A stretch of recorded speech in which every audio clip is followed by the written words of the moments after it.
The king of the dead sneered at the lone knight standing before him. To be able to wipe out his unit alone, he taunted.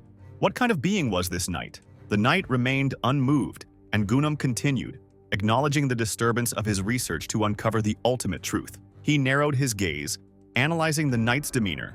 It seemed apparent that it was indeed a Sir Knight. The question came, not so much a question but a statement, asking if he was the king of the dead. Gunum? Amusement danced in Gunum's eyes.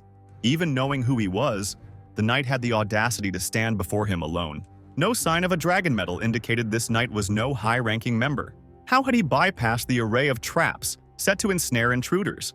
The knight's nonchalance only fueled Gunum's irritation. Traps, the knight replied, as if there was nothing he needed to watch for. Gunum's patience snapped, anger seething as he snarled. The bravado, whether coincidence or arrogance, enraged him further. He declared his might, strong enough to fell even the most powerful knight adorned with the golden dragon medal.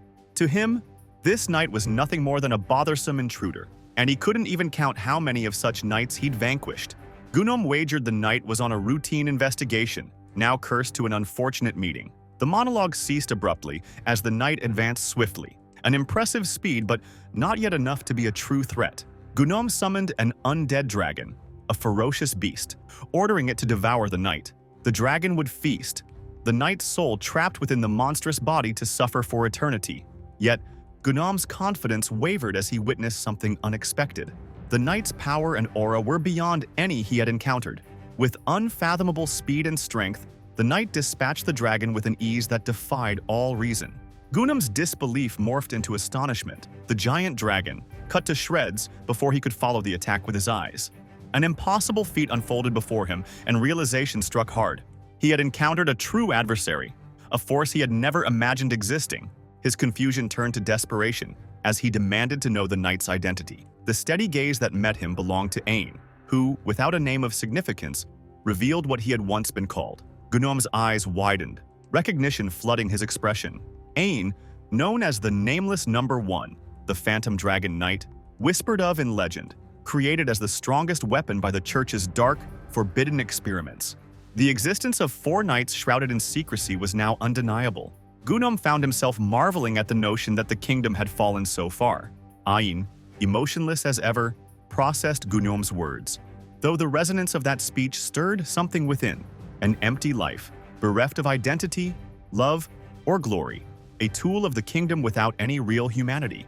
The words echoed, leaving Ain questioning his existence, his very purpose. If his life truly held no meaning, was he even living as a human being? The notion of fear crept into his consciousness, a feeling new and unfamiliar, triggered by the realization of lacking everything essential to being human. The scene transitioned to Ain standing before Cardinal Nitya. His voice, devoid of feeling, reported the completion of his mission, Adia Kingdom, holy city scene where he offered his account. Nedia's smile was warm, yet her gaze held a depth that spoke of her calculating nature. She dismissed the report of the disturbances up north, satisfied with the outcome. Finding and ending Gunum, the king of the dead, was enough for her, and she left the rest in the hands of the Knight's Order. The assurance in her words that there was nothing in the kingdom she didn't know lingered. Ain listened, yet Gunum's words replayed in his mind, his heart stirring once more. The legend of the Phantom Dragon Knight seemed almost trivial compared to the vast emptiness that permeated his soul. Cardinal Nitya, master alchemist and witch, stood as a powerful figure whose influence had shaped the royal family and the church's elite for centuries, under countless identities. Her expression softened, a maternal warmth that radiated comfort. She assured Ain of her care, offering to ease whatever burden weighed upon him, her voice gentle and sincere. Ain's gaze dropped, his voice barely above a whisper, as he spoke of the longing that had been growing in his heart. The truth was that he wanted to enroll in the academy. He paused, eyes flicking up to meet Nedia's gaze, his expression a mixture of hope and trepidation. Gunum had laughed at him for living an empty life, and on his way back, Ain kept wondering if it was acceptable to continue living like this. In that moment of reflection, something caught his attention. People his age, all gathered together. An academy. Nedia's eyes sparkled with amusement, her smile widening as she regarded Ain. The notion seemed almost comical to her, the idea of him wanting to experience life as a human. She found it hard to believe that their most obedient Phantom Knight would voice such meaningless desires. Ain's face fell, his eyes dropping in shame as the foolishness of his wish dawned on him. He realized that wanting something so personal was out of place. What he should desire was power, strength befitting a weapon. A selfish wish seemed out of bounds. Nedia's expression shifted, her eyes narrowing thoughtfully as she examined Ain. There was something intriguing about this. For the next 3 years, she declared, Ain would no longer be Phantom Knight Nameless #1, but would instead be an orphan named Ain from the church, enrolled at the Knight Academy. Shock washed over Ain, his face paling, his eyes wide as the moon. Was this really permissible? He wondered, his voice trembling with excitement. Nedia's smile grew, her eyes gleaming with interest. It was, after all, the first wish of her lovely child. She had an acquaintance who was the headmaster of that academy, and if it were that institution, even commoners could gain admission. Ain's face lit up with a tentative smile, hope shining in his eyes. Saying his wish out loud and having it granted brought a feeling he had never experienced before. It was uplifting, an almost intoxicating sensation. Nedia's amusement remained as she assessed him further. Being in the upper class would draw unwanted attention, she noted, so she would ensure he was placed in the lowest class, regardless of his test results. Ain's face remained neutral, but a flicker of gratitude surfaced in his eyes as he acknowledged her concern. Nedia's words softened as she encouraged him. There would be many things he had never seen, but she believed in him. He should do his best. As Ain departed, Nedia's gaze lingered on him, a blend of fondness and curiosity etched on her face. He was like a real human, she mused. Phantom Knight #1, Ain, her greatest creation, her lovely beast, trying to play as a human. The prospect of what this experience would bring filled her with anticipation. Several days later, Ain stood before the grand entrance of Lydante Royal Academy, his heart pounding with anticipation. Approaching the registration desk, he was met with a sneer from a haughty-looking student. The student mocked the idea of a commoner like Ain having a letter of recommendation, his voice laced with disdain. Ain remained firm, though the contemptuous gaze made him feel small, like an insect under scrutiny. The student declared that someone of Ain's status would only lower the school's dignity. The venom in his words was palpable, but Ain held his ground. He understood the insult, but that did not mean he should turn away without even attempting the exam. Remembering the joy on his grandmother's face when she sent him off, Ain sighed, determined not to resort to force unless absolutely necessary. The student's companion seized Ain from behind, and the order was given to break Ain's arms. Instincts flared, and Ain dodged swiftly, ready for action. Before things escalated further, a calm, melodic voice cut through the tension. The newcomer didn't fully grasp the situation, but sensed that things were a bit one-sided. A tall, dark-haired student stepped forward, piercing blue eyes locking onto the haughty student. This newcomer's presence challenged the authority of the arrogant son from the Marquis House of Camarcine, who introduced himself indignantly as Candela Camarcine. The dark-haired student remained composed, unbothered by the title. Despite not knowing who Candela was, he insisted that the student should stop troubling Ain and allow her to pass. His voice remained firm yet polite, and Ain felt a surge of gratitude toward this unexpected ally who had come to his defense. Candela Camarcine's eyes blazed with contempt as he sneered at Ain and the dark-haired student, venom dripping from his voice as he declared his intent to teach these clueless commoner scum their place. His words were laced with malice, each one striking like a lash meant to demean and intimidate. The dark-haired student, however, stood firm, his voice calm but resolute, like a breeze cutting through the tension. His rebuke was subtle, yet pointed, a reminder that there was no justification for Candela's behavior. Candela's face reddened with indignation, the fury boiling under his skin, and he took a step forward, fists clenched, his anger barely contained. The girl who had been detained trembled, fear flashing in her wide eyes. Desperation colored her voice as she pleaded softly for the dark-haired student to be released, her words quivering like a rabbit caught in the headlights. Her attempt at intervention, however, only spurred Candela's cruelty. His expression twisted with malevolence as he derided her, mocking her status and invoking the distinguished legacy of his knightly family with a voice that cut down any hope of mercy. The dark-haired student's eyes flickered with a mixture of frustration and disdain, his expression composed but annoyed. His calm reply was a rebuke, a reminder of the Academy's supposed openness to all, regardless of lineage. His words were designed to challenge the false authority Candela wielded over others. Candela's face darkened further, his rage escalating into a tempest of fury. His passionate tirade about the supremacy of bloodlines rang out, a fervent declaration of the importance of man equality and heritage. Despite this, the dark-haired student remained thoughtful, his eyes narrowing as he took in Candela's argument. With a measured response, he pointed out the purpose of the exam and suggested that any grievances should be directed at the academy staff rather than at innocent bystanders.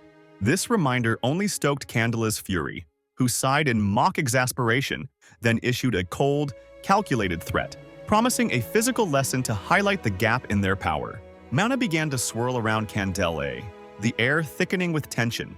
His body language signaled readiness, and the aggressive shift indicated his intention to use a basic but potent night skill, mana circulation. The threat of violence loomed heavily as Candela prepared to escalate even further by activating Light Step, a magic that lightened his body, making him faster and deadlier. The dark-haired student's expression took on a note of warning, his voice tinged with the slightest edge. He questioned the necessity of such aggression, noting that injuries before the exam would not serve Candela well.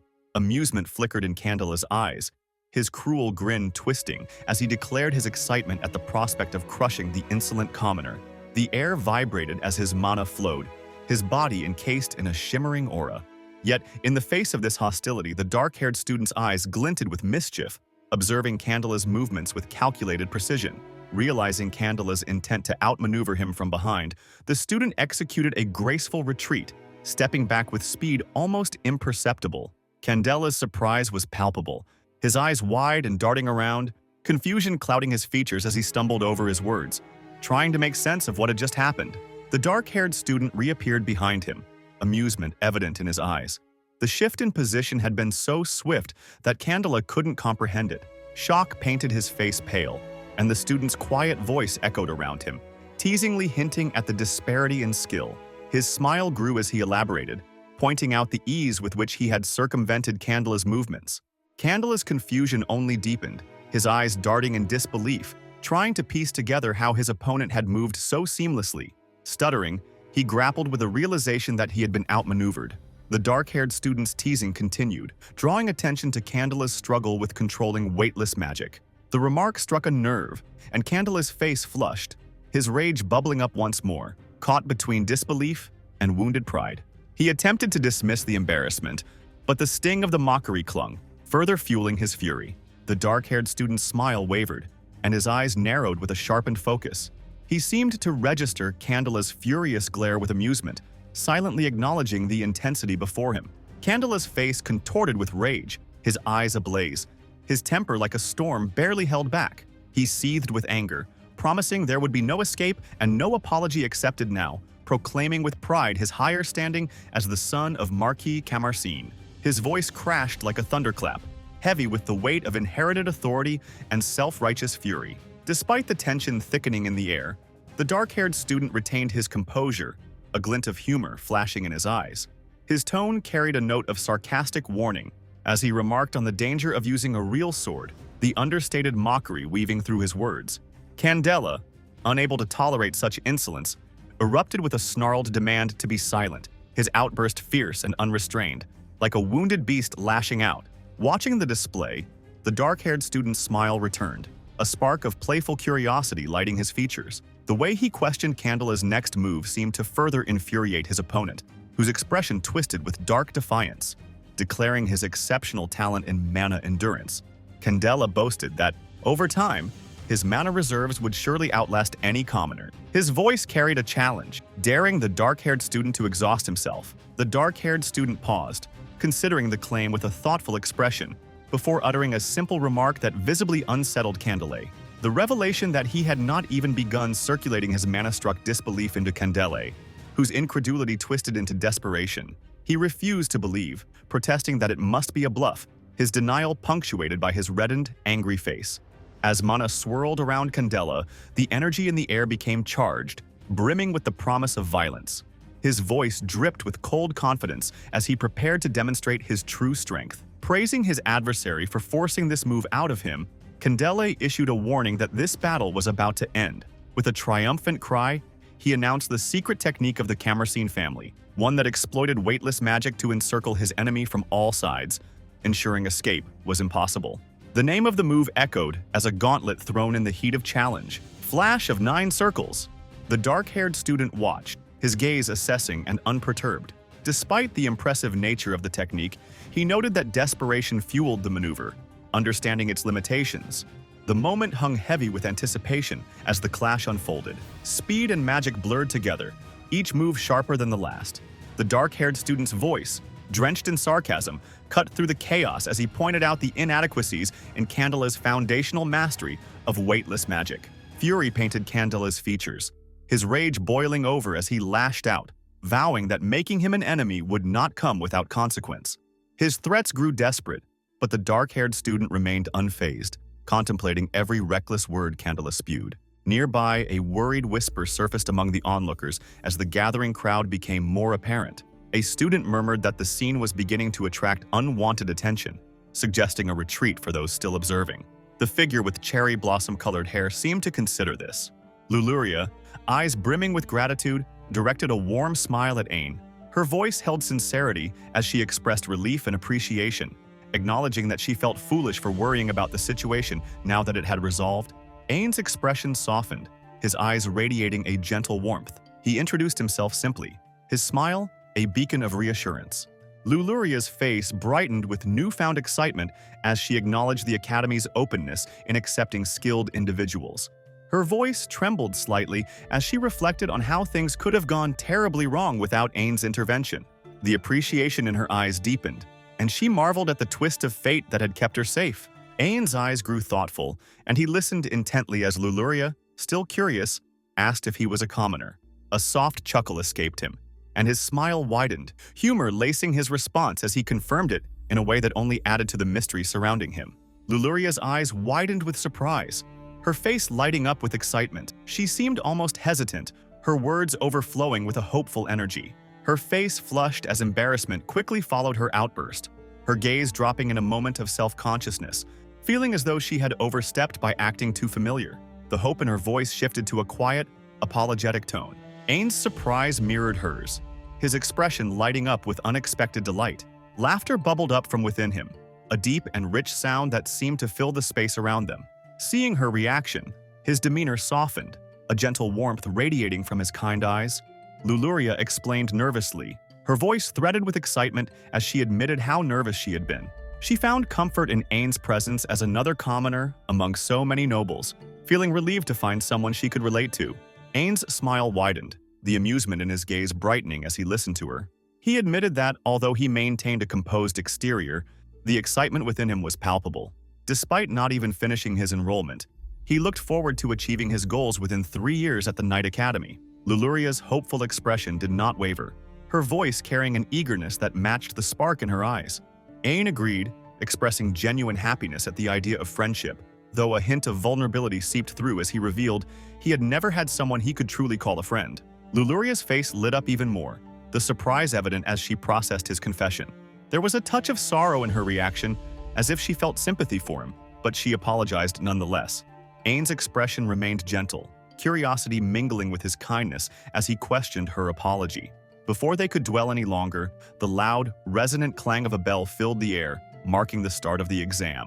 A commanding voice boomed across the space, summoning all candidates to enter the hall. With the exam about to begin, determination sparked in Luluria's eyes.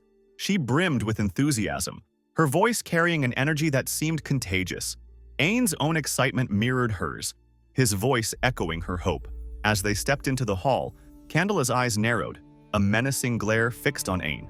His gaze burned with bitterness, a silent vow to make Ain pay for the perceived humiliation. His cold words were calculated, meant to intimidate, but Ain remained calm. His eyes narrowed, and his determination solidified, resolving not to hold back if faced with further confrontation. Candela's fury only deepened, his voice dripping with malice as he hurled more threats, driven by contempt and a twisted sense of superiority. Ain, his resolve unshaken, silently vowed never to let such words wound him again.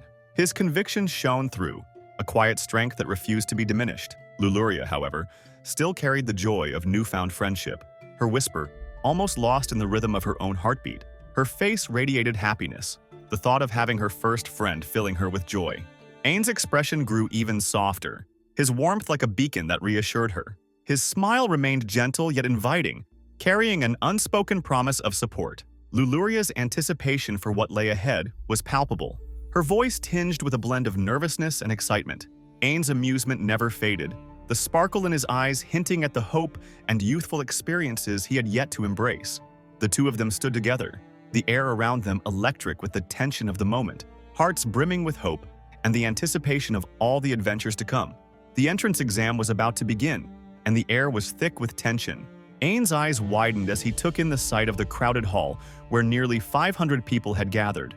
Luluria, her voice trembling with anxiety, stared in disbelief. She hadn't expected the exam to have so many participants, and the overwhelming number left her doubting her chances. She estimated that there was only a 60% chance for her to pass, but despite her nerves, there was a spark of determination in her gaze. Ain, on the other hand, exuded confidence. His eyes gleamed with self-assurance as he reflected on how glad he was to have prepared. He knew he would have regretted coming here unprepared or worse, relying on connections rather than his own abilities. His voice, low and filled with conviction, made it clear that he was ready to face whatever came his way. Luluria looked at him with admiration. She needed to be sure she could secure a passing grade, and she was resolved to put everything she had learned to use. Her voice, soft yet determined, spoke of her commitment to the task ahead. Ain's smile widened as he reassured her, though his amusement flickered as he considered the sheer number of competitors. He felt uncertain about his own chances, especially with so many people to compete against. Luluria, still anxious, reflected his nervousness, but Ain's expression softened as he noticed her worry. His gaze turned warm with kindness as he admitted his lack of preparation in swordsmanship, but he couldn't help feeling that this exam was particularly cruel. The emotional weight in Luluria's voice mirrored her own feelings, a mix of concern and empathy. When Ain noticed Luluria's tears, his surprise turned into delight, and he was touched by the depth of her reaction. She had been so moved by his words, and now her emotions were overflowing. Ain, bewildered, noticed the tears streaming down her face and was struck by how much she cared.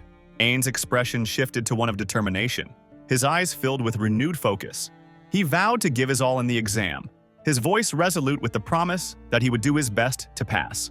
The examiner's voice echoed across the hall, announcing the start of the first exam, a written test. The room fell into a tense silence as the instructions were given. Ain quickly scanned the test sheet, his mind racing as he took in the vast array of subjects: magic spell theory, alchemy, history, basic knight training, and military strategy. It was a lot to cover, but Ain's tone, though low, was steady with determination as he mentally prepared himself. Luluria, her voice still tinged with anxiety, reminded herself that she had memorized all the materials given to her by Cardinal Netia. She had worked tirelessly, and now she hoped that knowledge would carry her through. Ain's eyes sparkled with amusement as he observed her determination, but he could tell she was still processing the vast amount of information required. Luluria's concentration was evident as she mentally went through the material. She had read and reread everything, repeating the most important parts until they were ingrained in her mind. Her soft, melodious voice hummed with determination as she recalled details about dragons and the Ono blade, though she wasn't entirely certain about some aspects.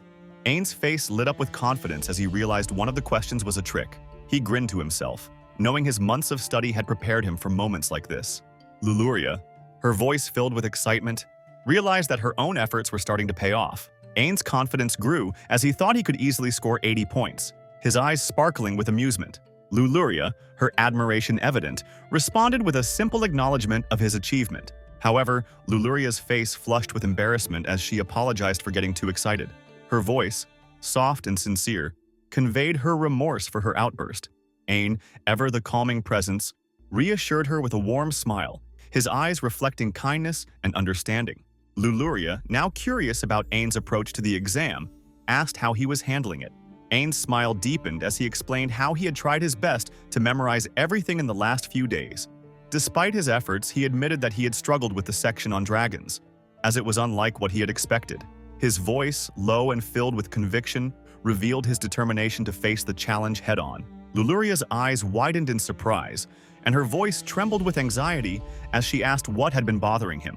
Ain, unfazed, casually mentioned that he had seen a real dragon just the previous week. Luluria, her voice filled with wonder, could hardly believe what she was hearing. Ain, with a mischievous smile, teased that dragons were merely myths. Luluria, skeptical but intrigued, questioned him further, and Ain, still playful, reiterated his claim with deadpan certainty. His voice was firm, a clear contrast to Luluria's disbelief. The examiner's voice once again boomed through the hall, announcing the second part of the exam, a magic demonstration. Each participant would have 3 attempts to strike golems from 8 meters away, and their performance would be judged on the strength, speed, and mana output of their magic. Luluria's eyes lit up with excitement as she resolved to give her best effort. Her voice, full of resolve, indicated that she was ready to face the challenge. Ayin, calm and composed, watched her closely. Luluria, eager to understand his strategy, asked about the gesture he had made moments ago. With a smile, Ayin explained that it was meant to help him get into the right mindset. His voice, as low as ever, conveyed his intention clearly. Luluria, surprised and intrigued, wondered aloud if this was a common practice. Her voice, filled with curiosity, sought to understand the reasoning behind it. Ain's expression was nonchalant, but his eyes gleamed with amusement as he casually mentioned that he had never read about such things in the books given to him by Cardinal Netia. His tone suggested he found the whole idea amusing. Luluria, still unsure, asked if the gesture had actually helped him. Ain, with a calm demeanor, admitted that he didn't feel much of a difference yet. He knew he needed more practice, but the determination in his voice suggested he was ready to try again.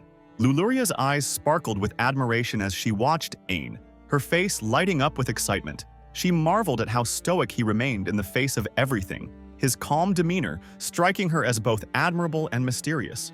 Her expression soon shifted to one of confidence as she spoke about her own abilities. She wasn't particularly skilled in studying or swordsmanship, but when it came to magic, she felt a deep sense of conviction. Luluria revealed that she was a dual element user, able to wield both fire and water elements. Ain's eyes widened in surprise at her admission, and his excitement mirrored hers. He understood now why he had been recommended to attend this academy. If he could properly showcase his power, he might just secure his place. Luluria's eyes sparkled with determination as she silently resolved to make the most of her talents. Ain remained calm, his eyes filled with warmth and understanding as he observed Luluria's reaction. He explained that being a dual element user meant having 2 elemental attributes, a rare gift even among nobles. His words sparked curiosity in Luluria, who listened intently, eager to learn more. Luluria's excitement grew as she elaborated on the intricacies of magic. She explained that there were 8 magical attributes in total, not counting the common null attribute that most people could access.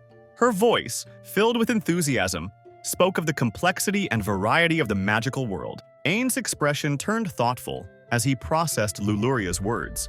He acknowledged that magic users could only wield the elements they had an aptitude for, and that dual element users were few and far between, even among the aristocracy. His curiosity was evident as he pondered the rarity of her abilities. Luluria, with a bright smile, reflected on her past battles, realizing that the enemies she had faced were indeed formidable. Her voice, filled with awe, recognized that her own powers were not easily matched. Ain's calm demeanor remained unchanged as he made a note of her growing understanding of her own potential. He added, almost casually, that among the Phantom Knights, there was someone who possessed all 8 attributes. Luluria, though still surprised, admired the possibility. Seeing even more complexity in the world of magic, Luluria continued to share more about herself, briefly shifting into humility as she downplayed her own abilities. Despite having only 1 elemental attribute, she struggled to control it properly. Her voice carried a mixture of modesty and frustration as she acknowledged the gap between her potential and her current abilities. Ain, ever the observant listener, reflected on her words. He had assumed Luluria would be perfect in every area, but now he understood that even she had her challenges. He expressed his surprise at learning that there were things she wasn't good at, which only deepened his curiosity. Luluria's eyes sparkled with renewed determination as she revealed that her body had been modified by Cardinal Netia, allowing her to greatly increase her mana output. This enhancement also boosted her magic circulation, which in turn strengthened her body enhancement magic. Her voice, filled with conviction, conveyed how powerful she had become thanks to this modification. However, Luluria also admitted to a flaw in her new abilities. When using magic that required delicate control of mana, she often overpowered it, letting out too much energy at once. Her frustration was evident in the softness of her voice as she recounted the struggles she faced in perfecting her craft. As the examiner's voice boomed through the hall again, Luluria steeled herself, reminding herself that she had to focus on controlling the power Cardinal Netia had bestowed upon her. She was determined to pass this exam using her own strength, no matter the difficulties she faced. Ain, observing her resolve, nodded in approval. His expression remained calm, filled with kindness and encouragement. He reassured Luluria with a smile, knowing she was capable of more than she thought. The examiner, his voice rich with authority, noted that Luluria had managed to hit the target with her third attempt, but he seemed unimpressed by the noble's performance. The next participant was called forward, a commoner, which prompted some murmuring among the observers. The examiner's gaze shifted to a young girl with peach-colored hair, and he called her forward with a stern command. Luluria's excitement grew as she watched the girl step up, and her voice, filled with enthusiasm, called out words of encouragement. She believed it was more compassionate to teach someone from the beginning than to let them fall behind later on. The examiner, still stern, reminded everyone that this was a test of resolve, especially for a commoner attempting to enter the academy. Luluria's expression sharpened as she mentally prepared herself to face the challenges ahead. Her determination was reflected in her eyes, which burned with focus as she resolved to prove herself. Ain, watching her carefully, nodded in support. He called out, signaling for her to begin. The examiner's voice once again rang out, filling the room with the weight of the moment. Luluria's hands moved swiftly through the air, weaving intricate patterns as she conjured her magic. She called out the incantation for Rank 2 Fire Spear, and a blast of flame erupted from her palm, striking the golem with precision. The examiner's eyes widened in surprise as he acknowledged the accuracy, speed, and strength of her attack. His admiration was evident as he commented on the quality of her performance. Luluria's face lit up with a bright smile as she readied herself for her next shot. With a graceful movement, she conjured Rank 2 Water Gun, and a powerful stream of water shot from her hand, again striking the golem with precision. The examiner's voice resonated with admiration as he assessed the situation.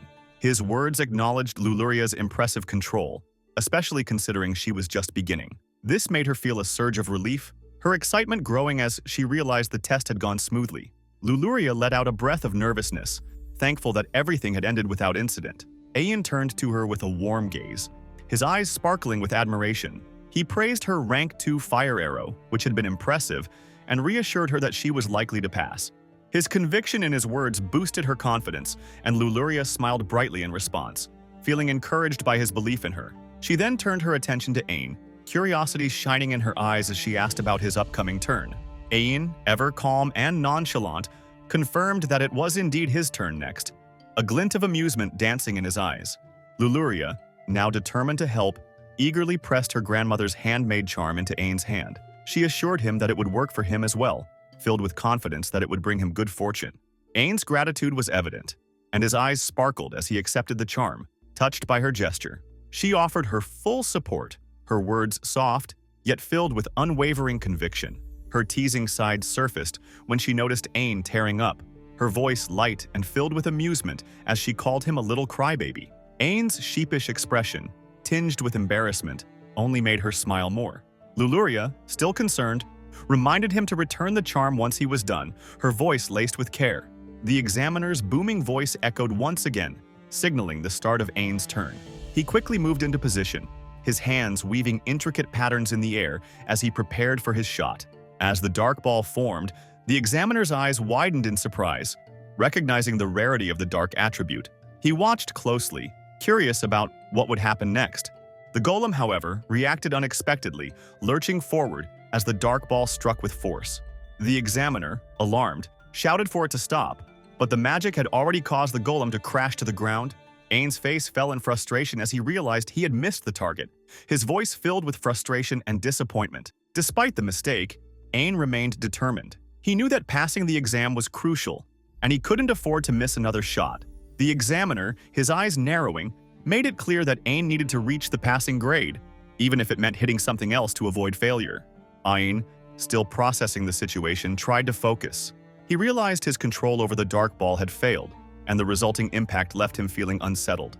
But just as he was about to make another attempt, his magic began to grow uncontrollable. With a sudden surge of frustration, he unleashed Rank 5 Abyss Break, the air around him shaking violently as the power of his magic intensified.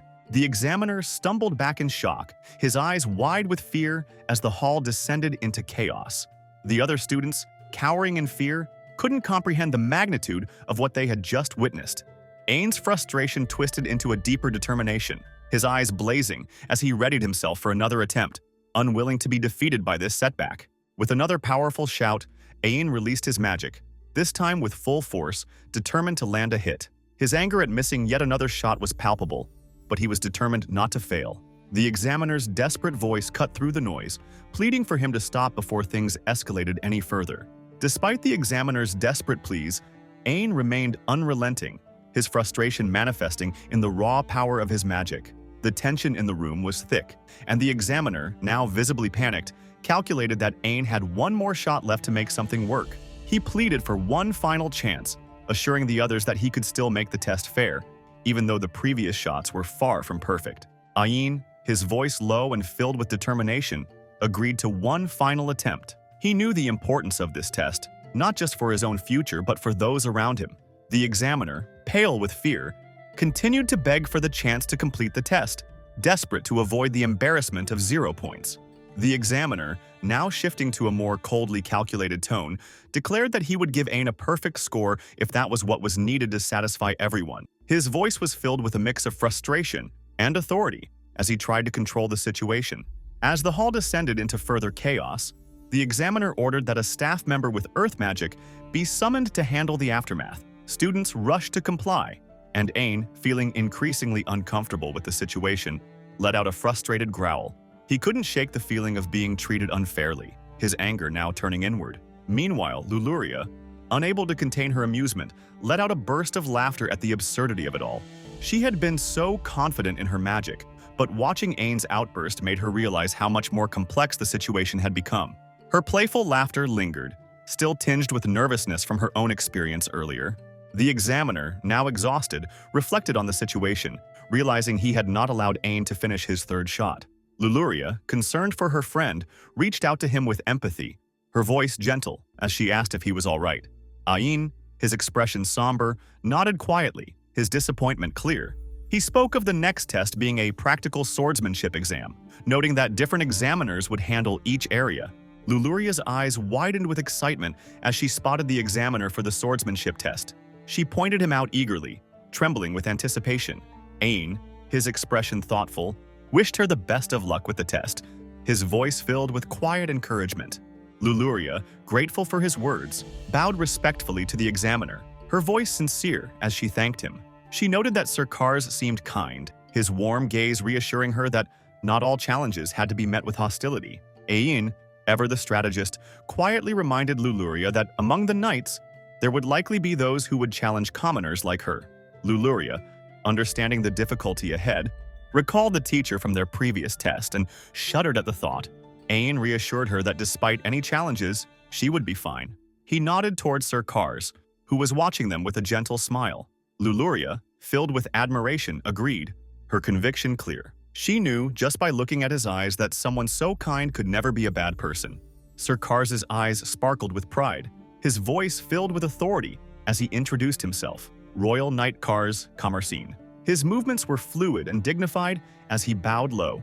Explaining his presence at the academy, he spoke of his role in overseeing the swordsmanship exam.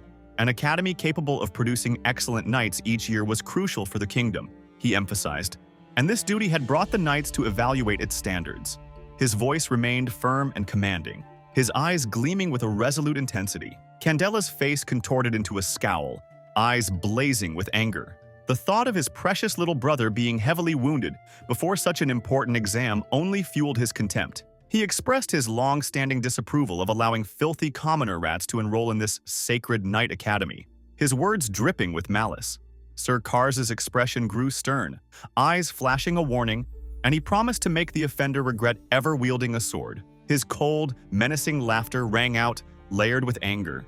A confident smile lit up Candela's face, his eyes sparkling with amusement. He boasted about his difference from others, emphasizing how he could pass the swordsmanship test with perfect grades despite his condition. His voice oozed with arrogance as he declared his assured success, exuding a triumphant aura. The punishment he envisioned for a mere commoner who dared to challenge him seemed a fitting fate, his words layered with a sense of victory. He then turned his attention toward a nearby girl, his voice dripping with condescension as he called her out, amusement glinting in his eyes. Luluria's eyes widened with fear, and anxiety shook her voice as she called out to Ain, seeking his support. Ain remained calm, eyes warm with kindness as he approached the situation with resolve. His voice, low and husky, exuded a quiet yet unshakable determination. Gratitude washed over Luluria's face, her relief evident as her eyes sparkled and she expressed her appreciation. Sir Kars's eyes gleamed with intensity as he spoke firmly, his commanding tone laying out the rules of the test. The exchange of blows would proceed, though he reminded them that accidents were sometimes unavoidable and any resulting injuries would not be held against the participants. His expression was stern as he delivered this warning. Candela, however, found amusement in the challenge, his voice dripping with condescension.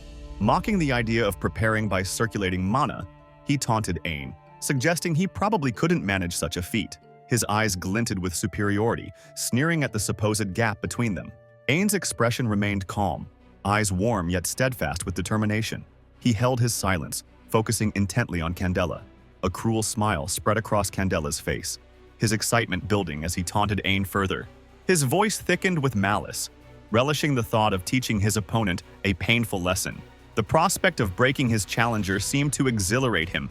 Intensity burned in Candela's eyes as he declared his intention to test Ain's endurance, prepared to gradually increase his strength. His excitement was palpable, building with each word. Ain, however, stood firm, body tense but unwavering in anticipation.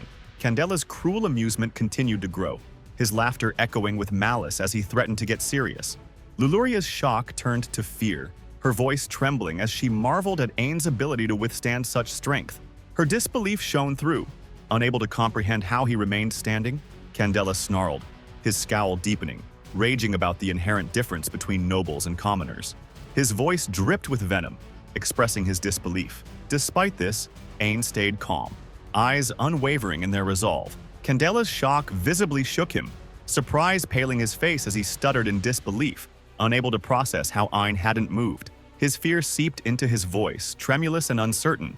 Frustration twisted Candela's expression further, his anger flaring as he cursed Ain's insolence. His irritation boiled over, and he vowed not to hold back any longer, determined to use a power that commoners could never hope to reach. His voice rang out with a promise of cruel retribution, and he prepared to unleash his special physical enhancement magic, strengthening his muscles with mana. A malicious promise slipped from his lips, his intent clear, to see Ain's cool facade crumble into despair as he begged for mercy. Candela's face twisted into a scowl, his eyes blazing with frustration. Unable to fathom why he could not overpower a mere commoner brat, questions plagued his mind, each thought tinged with disbelief. Was Ain using some kind of special magic, or had Candela himself become shaken by this brat? His shock widened his eyes, incredulity etched across his features. Ain stood with a calm expression, his eyes warm and filled with unwavering determination. Silence enveloped him as he focused intently on Candela. Candela's face darkened, and anger flared in his eyes. It seemed impossible, he thought, and yet there Ain stood, still unmoved. No longer able to contain his frustration, Candela declared he would not be bested so easily, promising to teach Ain a harsh lesson and daring him to withstand the coming onslaught. Luluria's eyes widened with shock, her voice trembling in fear. Observing Ain's deflection, she marveled at how he shifted from physical enhancement magic to weightless magic, sacrificing strength for unparalleled speed. Her awe left her voice trailing off, her gaze fixed intently on Ain's every move. Candela, overwhelmed by disbelief, scowled again, acknowledging the incredible speed Ain now demonstrated. Even as he struggled to comprehend what he was seeing, admiration for true knightly prowess crept into his expression, though irritation still twisted his features. Excitement lit up Luluria's eyes, and her voice brimmed with awe. The scene had transformed into something far more intense than any exam, she realized, urging Ain to escape from the escalating danger. Sir Kars's face darkened, anger sparking in his eyes. Accusations of exceeding limits rang through the hall as he rebuked Candela for recklessly employing magic, a tactic that threatened the candidate's safety. Candela's frustration only deepened as he processed the growing threat to his pride. The idea that a mere commoner could exchange blows equally with a royal knight, even one using magic, was unthinkable. He battled with mounting incredulity, desperation seeping into his thoughts. If this continued, he feared humiliation would be inevitable. Ain's unwavering silence persisted, his determined gaze fixed solely on his opponent. People began to gather and Candela's frustration grew more pronounced. He remarked disdainfully on Ain's simplistic mana circulation and mocked his sword techniques as still being far too crude.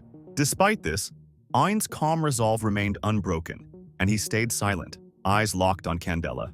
The scowl returned to Candela's face, mingled now with disbelief as he recognized a familiar technique, recalling it from Ain's younger brother. The realization only intensified his shock, rendering him speechless.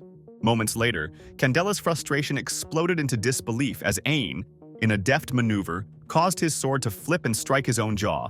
The pain registered instantly, widening his eyes in shock. Sir Kars, too, found his anger flaring once more, unable to ignore the unexpected turn of events. Accusations and demands for an explanation thundered through the hall, suspicion clouding the atmosphere.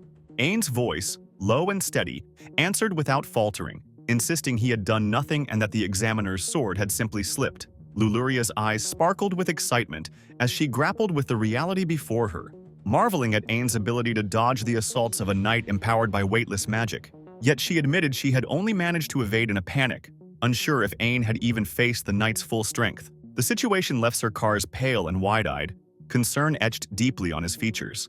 As Candela lay unconscious, a sense of urgency filled the room. The need for a replacement examiner became apparent, sparking worry among the spectators.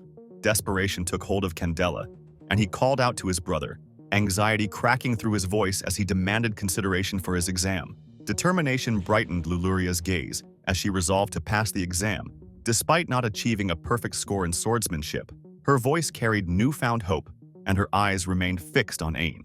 Candela's frustration surfaced yet again as he demanded everyone back off. He threatened consequences for those openly accusing examiners of favoritism, a thinly veiled menace lurking in his words.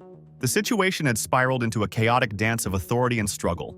Ain's determination remained unshaken, though he felt the weight of the situation pressing on him. He resolved to face whatever came next, insisting that a legitimate score could only be awarded if the original examiner witnessed the entire exchange. Calm yet resolute, Ain prepared for the challenge of a retest, his eyes never wavering from Candela. Candela's face twisted into a scowl, eyes blazing with anger, declaring there was no need to take any further action. His tone carried an air of finality as he dismissed Ain, confident and sure of his authority. His eyes glinted with superiority as he reminded Ain that his exam was over, the results already known from the second stage. Luluria's eyes lit up with excitement, her awe evident as she expressed gratitude, thrilled that Ain had stepped forward before anyone else. The room seemed to hold a tense anticipation, and her voice carried a note of hope as she thanked him for going first, eyes fixed intently on Ain. Ain's expression remained calm, though a hint of disappointment clouded his gaze. Determination still burned within him, yet he couldn't ignore the frustration of his own perceived inadequacy. Despite his efforts, he felt a sense of failure in needing to rely on the power of Cardinal Nedia, rather than earning a passing grade through sheer strength alone. His eyes lowered, weighed down by this realization. Luluria's eyes shone with encouragement, her voice filled with conviction as she spoke passionately, insisting Ain was brave for facing such a fearsome opponent. Her admiration for his courage and selflessness was clear, and she likened his actions to those of a real knight, someone she deeply admired. Even if Ain were to fail, she promised to stand by him, determined to protest to the academy staff together. Her words held a fierce loyalty, eyes unwavering as they remained on him. Ain took a moment, his expression steady, voice still carrying that husky calmness. The weight of needing to pass the exam lingered, pressing heavily on his resolve. Yet, his eyes remained on the ground, as though tethered by his determination. Luluria's curiosity bubbled up again, her wonder evident, as she pondered what kind of person the replacement examiner might be. A hint of nervousness surfaced, as she hoped it would not be another terrifying figure like before, her voice trailing off as she looked to Ain for reassurance.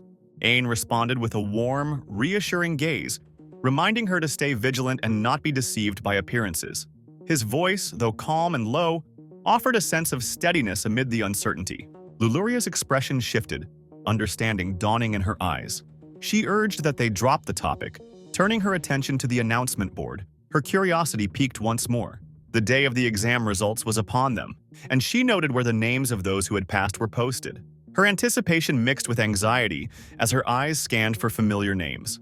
Ain's eyes swept over the board, a calm expression settling over his features. A voice, soft and gentle, broke through the crowd, calling out to Ain and Luluria.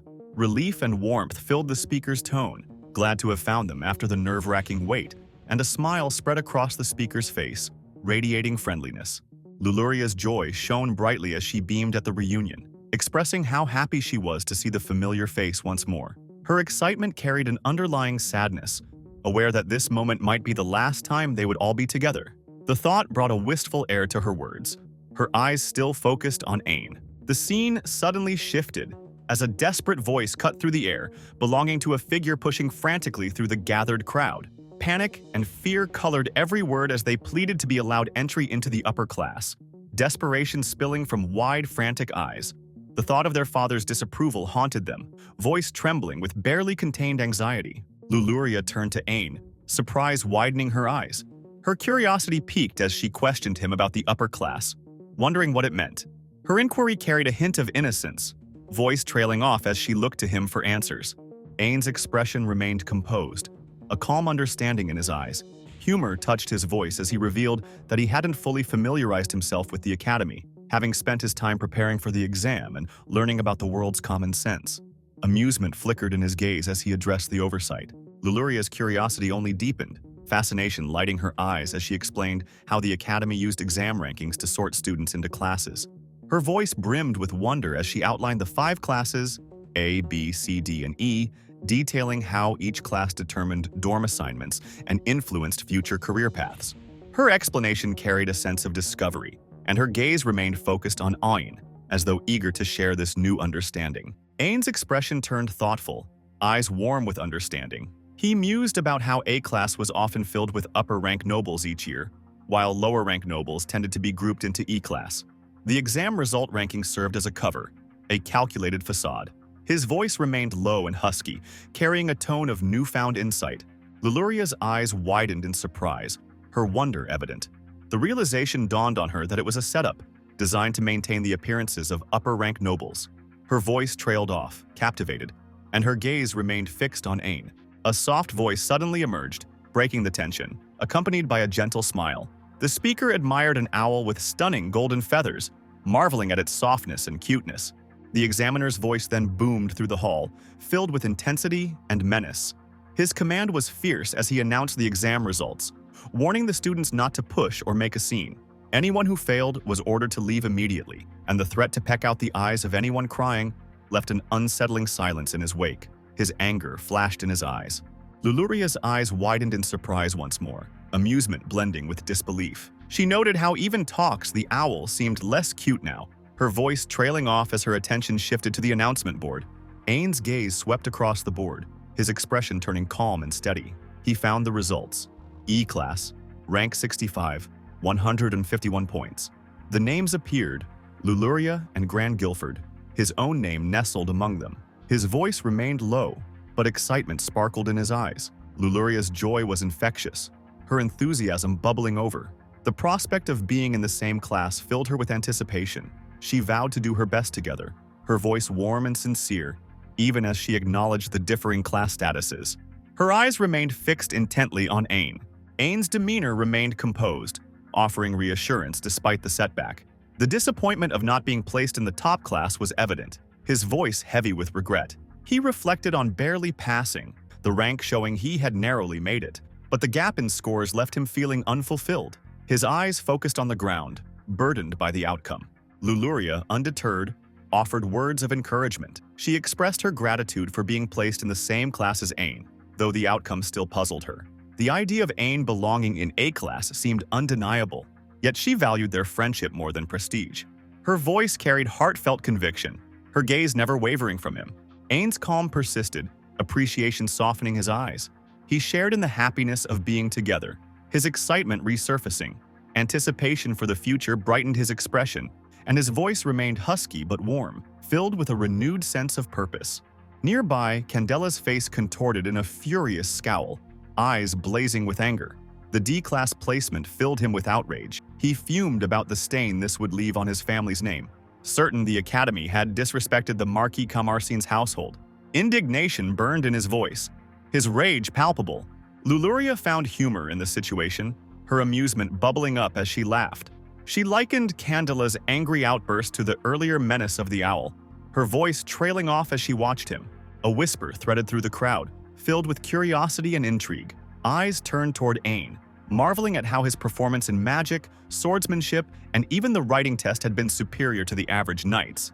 Yet he still ranked last. Confusion lingered as questions arose about the principal's motives, interest sparking in the whispered words. The grand doors of the principal's office swung open, revealing a commanding figure confronting Principal Furzin. Indignation colored the speaker's tone as they accused the principal of favoring nobles despite claiming to value ability. The figure's eyes blazed with accusation. Principal Furzin remained calm, his gaze warm and understanding. He explained how the academy had to navigate the delicate balance with nobles, expressing that antagonizing them would make the academy's efforts unrewarding. His voice was low and soothing, but a subtle spark of warning glinted in his eyes. The speaker's face twisted into a deep scowl, anger blazing behind their glare. Their response bristled with venom, casting aside the explanation as nothing more than an excuse and hastily dismissing the conversation. Annoyance crackled in their voice, thick with malice. Principal Furzin's expression shifted to one of stern authority, eyes now glinting with a more formidable warning. His commanding voice pierced the tension as he demanded an explanation for the manipulated rankings, especially concerning the commoner who had been marked as last despite earning perfect scores on critical tests. Surprise overtook the speaker, hesitation creeping into their voice. They faltered, acknowledging the repeated requests to lower scores for commoners. Their voice softened into uncertainty, eyes now fixed on Principal Furzin. Principal Furzin's demeanor intensified, passion igniting in his gaze. He defended the students' merit, recalling the impressive demonstration of rank 5 magic and the defeat of a kingdom knight. It would be a grave loss for the kingdom to bury such potential in E-class. His conviction resonated through every word, eyes gleaming with determination. The speaker's eyes widened, shock dawning as they relented. They began to explain, revealing a plan intended to be shared with an instructor. But with newfound urgency, they placed the responsibility upon Principal Furzin, acknowledging his charge over E-class that year. Principal Furzin's reaction was one of sheer disbelief, eyes widening as an unexpected revelation shattered his composure. It had nothing to do with noble favoritism. The true reason lay in an order from the infamous Forbidden Witch. Reverence tinged his voice, the awe unmistakable. Fear shadowed the speaker's face, and their voice trembled at the mention of the Forbidden Witch, a legendary figure of monstrous influence who ruled from the shadows over both the royal family and the church. The mystery deepened, and terror tightened their words as they recognized the risk of uttering her name. The consequences left ominously unspoken. Principal Furzin's voice turned low, laden with mystery, warning that those who carelessly mentioned the witch would find themselves eternally targeted. He recounted receiving a letter from her, requesting that they care for her precious child, the weight of those words hanging heavily in the air. Thomas's fear intensified, his eyes widening further, voice breaking under the pressure of the revelation. He uttered a shaky warning, urging caution and acknowledging the dire repercussions of offending the witch. His words faltered, dread trailing off as his gaze remained locked on Principal Furzin. Principal Furzin, though calm once more, exuded a warmth filled with understanding. A voice, hesitant and unsure, interrupted the moment as Ain arrived, summoned by the principal. His gaze remained intently on Principal Furzin, trying to process the unfolding scene. Principal Furzin's eyes glinted with amused recognition, a soft spark of curiosity lighting his expression. The timing of Ain's entrance felt uncanny, and an air of mystery enveloped the situation. Ain's calm demeanor contrasted the tension, his gaze warm and receptive. Relief settled on Principal Furzin's features as he welcomed Ain, expressing gratitude and revealing the cardinal's letter that confirmed Ain's exceptional standing. His sincerity radiated warmth, though he acknowledged the sensitive nature of their meeting. Nearby, Candela's scowl deepened, anger burning fiercely in his eyes. Venom dripped from his words as he impatiently demanded space, furious at the disruption. Principal Furzin's expression hardened, a stern warning cutting through the air. The matter of Ain's manipulated test results resurfaced, an apology following swiftly, admitting it was all done under the cardinal's directive. The astonishing truth emerged. Ain's performance had earned the highest score in the academy's history. Principal Furzin's authoritative voice reverberated, underscoring the gravity of the admission. Ain remained calm, his expression composed, though understanding and reflection warmed his eyes. The acknowledgement of his achievement settled over him, his low, husky voice affirming the revelations, eyes still fixed intently on Principal Furzin. Principal Furzin's eyes sparkled with a touch of amusement, his voice low and soothing. as curiosity threaded through his words while his gaze remained fixed intently on Ain. Ain maintained a calm demeanor, his expression composed, eyes radiating warm understanding. Despite being placed in the lowest class, Principal Ferdzan offered a sincere assurance, his voice filled with genuine warmth, suggesting that if Ain felt troubled, he could exercise his authority to intervene. Ain's calm remained unshaken, his voice steady and husky as he explained that he would follow the Cardinal's orders. Responsibility rested on his shoulders, and he was prepared to handle any matters on his own without seeking the Academy's help. Principal Ferdzan's eyes gleamed with admiration, his voice continuing in a low, soothing tone, expressing how admirable Ain was and how differently he carried himself compared to others. The words lingered between them, carrying unspoken reverence. Days drifted by, and sunlight spread across Lydante Night Academy, bathing the campus in a golden, welcoming glow. Ain stood at the Academy's entrance, excitement dancing in his eyes, and a wide smile breaking across his face as the prospect of his new school life filled him with enthusiasm. Luluria approached, her eyes glinting nervously, her energy slightly uncertain. She asked with a tremble in her voice if her appearance looked strange, eyes darting to Ain's uniform for reassurance. Ain's expression remained warm and reassuring, a gentle smile on his face as his voice soothed her anxiety, complimenting her appearance in the uniform. Gratitude bloomed on Luluria's face, her smile bright and genuine, her eyes sparkling as she returned the compliment, sincerity clear in her voice and gaze. Thomas Sensei joined the scene, a hint of nervousness flickering in his eyes. His firm, commanding voice gathered the students' attention, instructing E-Class to follow him to the dorms and to bring their belongings. Luluria's surprise gave way to relief and excitement as she recognized him from the entrance exam. Her voice was filled with happiness, thankful that someone familiar was in charge of their class. Ain grew thoughtful, his gaze soft with understanding as he considered Thomas Sensei's uncharacteristic behavior. Perhaps it was simply the nerves of a first day, his voice low and contemplative as he shared his observations. Helena, however, narrowed her eyes with suspicion, venom dripping from her voice, and malice flashing in her gaze. Her distrust made it clear that she saw Ain as a potential troublemaker, linking him to the witch's child with an air of warning. Despite the tension, Luluria's wonder could not be dampened. Her voice brimmed with enthusiasm as she admired the Academy's beautiful architecture, marveling at every elegant detail. Helena's face twisted into a disdainful scowl, her voice filled with condescension. The building's splendor, she insisted, was expected for such a prestigious academy, and she belittled Luluria's awe, her words cutting and superior. Luluria's surprise was evident as she turned her wide eyes toward Helena, curiosity clear in her voice. Helena's haughty expression only grew more pronounced. Her pride gleamed in her eyes as she introduced herself with an air of entitlement, making sure to flaunt her heritage from the knighted household of Hestrello. Her voice dripped with arrogance as she acknowledged both Luluria and Ain. Her disdain for Ain's low rank clear, Ain's eyes narrowed with understanding, his husky voice reflecting his insight into Helena's background. He knew the reality behind her nobility. The Hestrello household had once been commoners, granted an honorary title, and while Helena's noble status remained intact, it was not far removed from common origins. This observation did not go unnoticed, and Helena's condescension deepened. She addressed Ain, feigning civility, though the superiority in her voice never wavered. Ain maintained his calm, eyes kind but resolute. Helena's voice rang out with venomous pride, rejecting the notion of equality between them. She declared her willingness to accept Ain only as a servant, the malice in her words unmistakable. Luluria's eyes widened in surprise, her voice tinged with concern as she struggled to grasp the situation. Her words held a note of hesitation as her gaze fixed intently on Ain, trying to make sense of the unfolding dynamics. Ain's expression remained calm, his eyes carrying a warmth of understanding. He explained his desire to make as many friends as possible at the academy, acknowledging the barriers between commoners and nobility, but expressing his willingness to accept them, even mentioning his past experience working under others. His voice, low and husky, was directed at Helena, holding steady in the face of tension. Helena's eyes sparkled with an amusement that danced dangerously close to mockery, her voice ringing out in laughter. She relished the idea of Ain becoming a servant and found humor in his cleverness, her words dripping with condescension, superiority flashing in her gaze. Luluria's eyes widened in shock, filled with concern as indignation flared in her voice. She protested Ain's subservience to someone with such a derisive laugh, anger flashing as she declared her disapproval of the entire notion.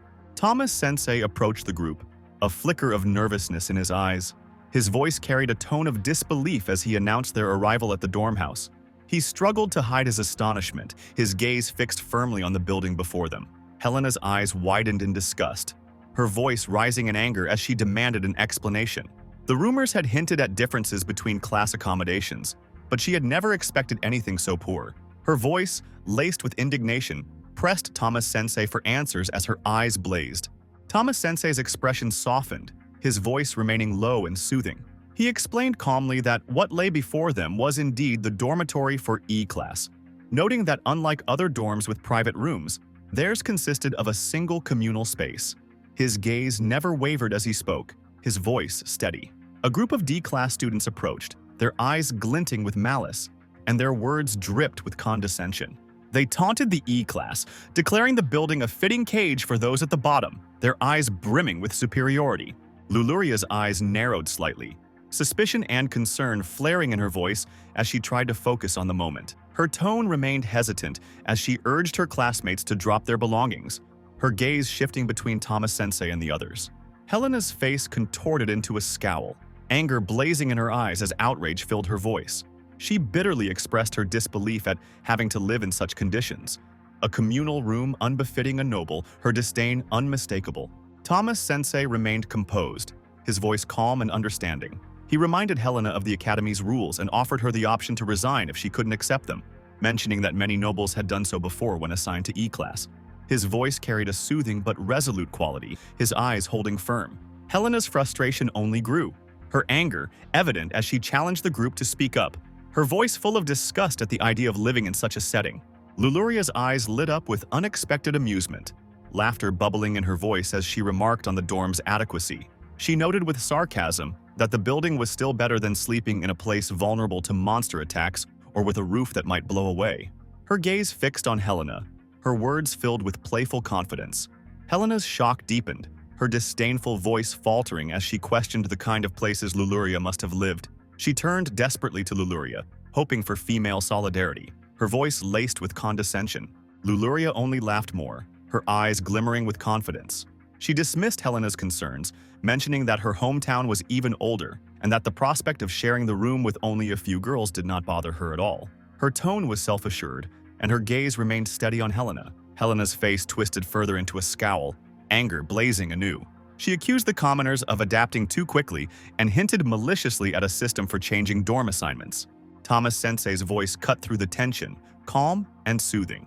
He explained the Academy's meritocratic system, detailing how class ranks and points worked.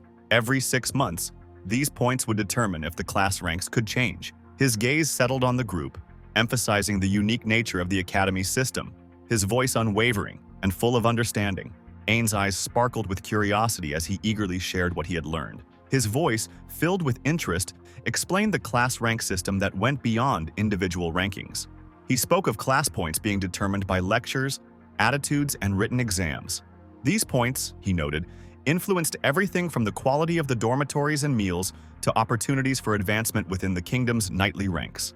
His enthusiasm was palpable, and his eyes were locked on Thomas Sensei as he conveyed his knowledge. Luluria's expression shifted as she narrowed her eyes in thought, her voice tinged with concern as she processed this new information.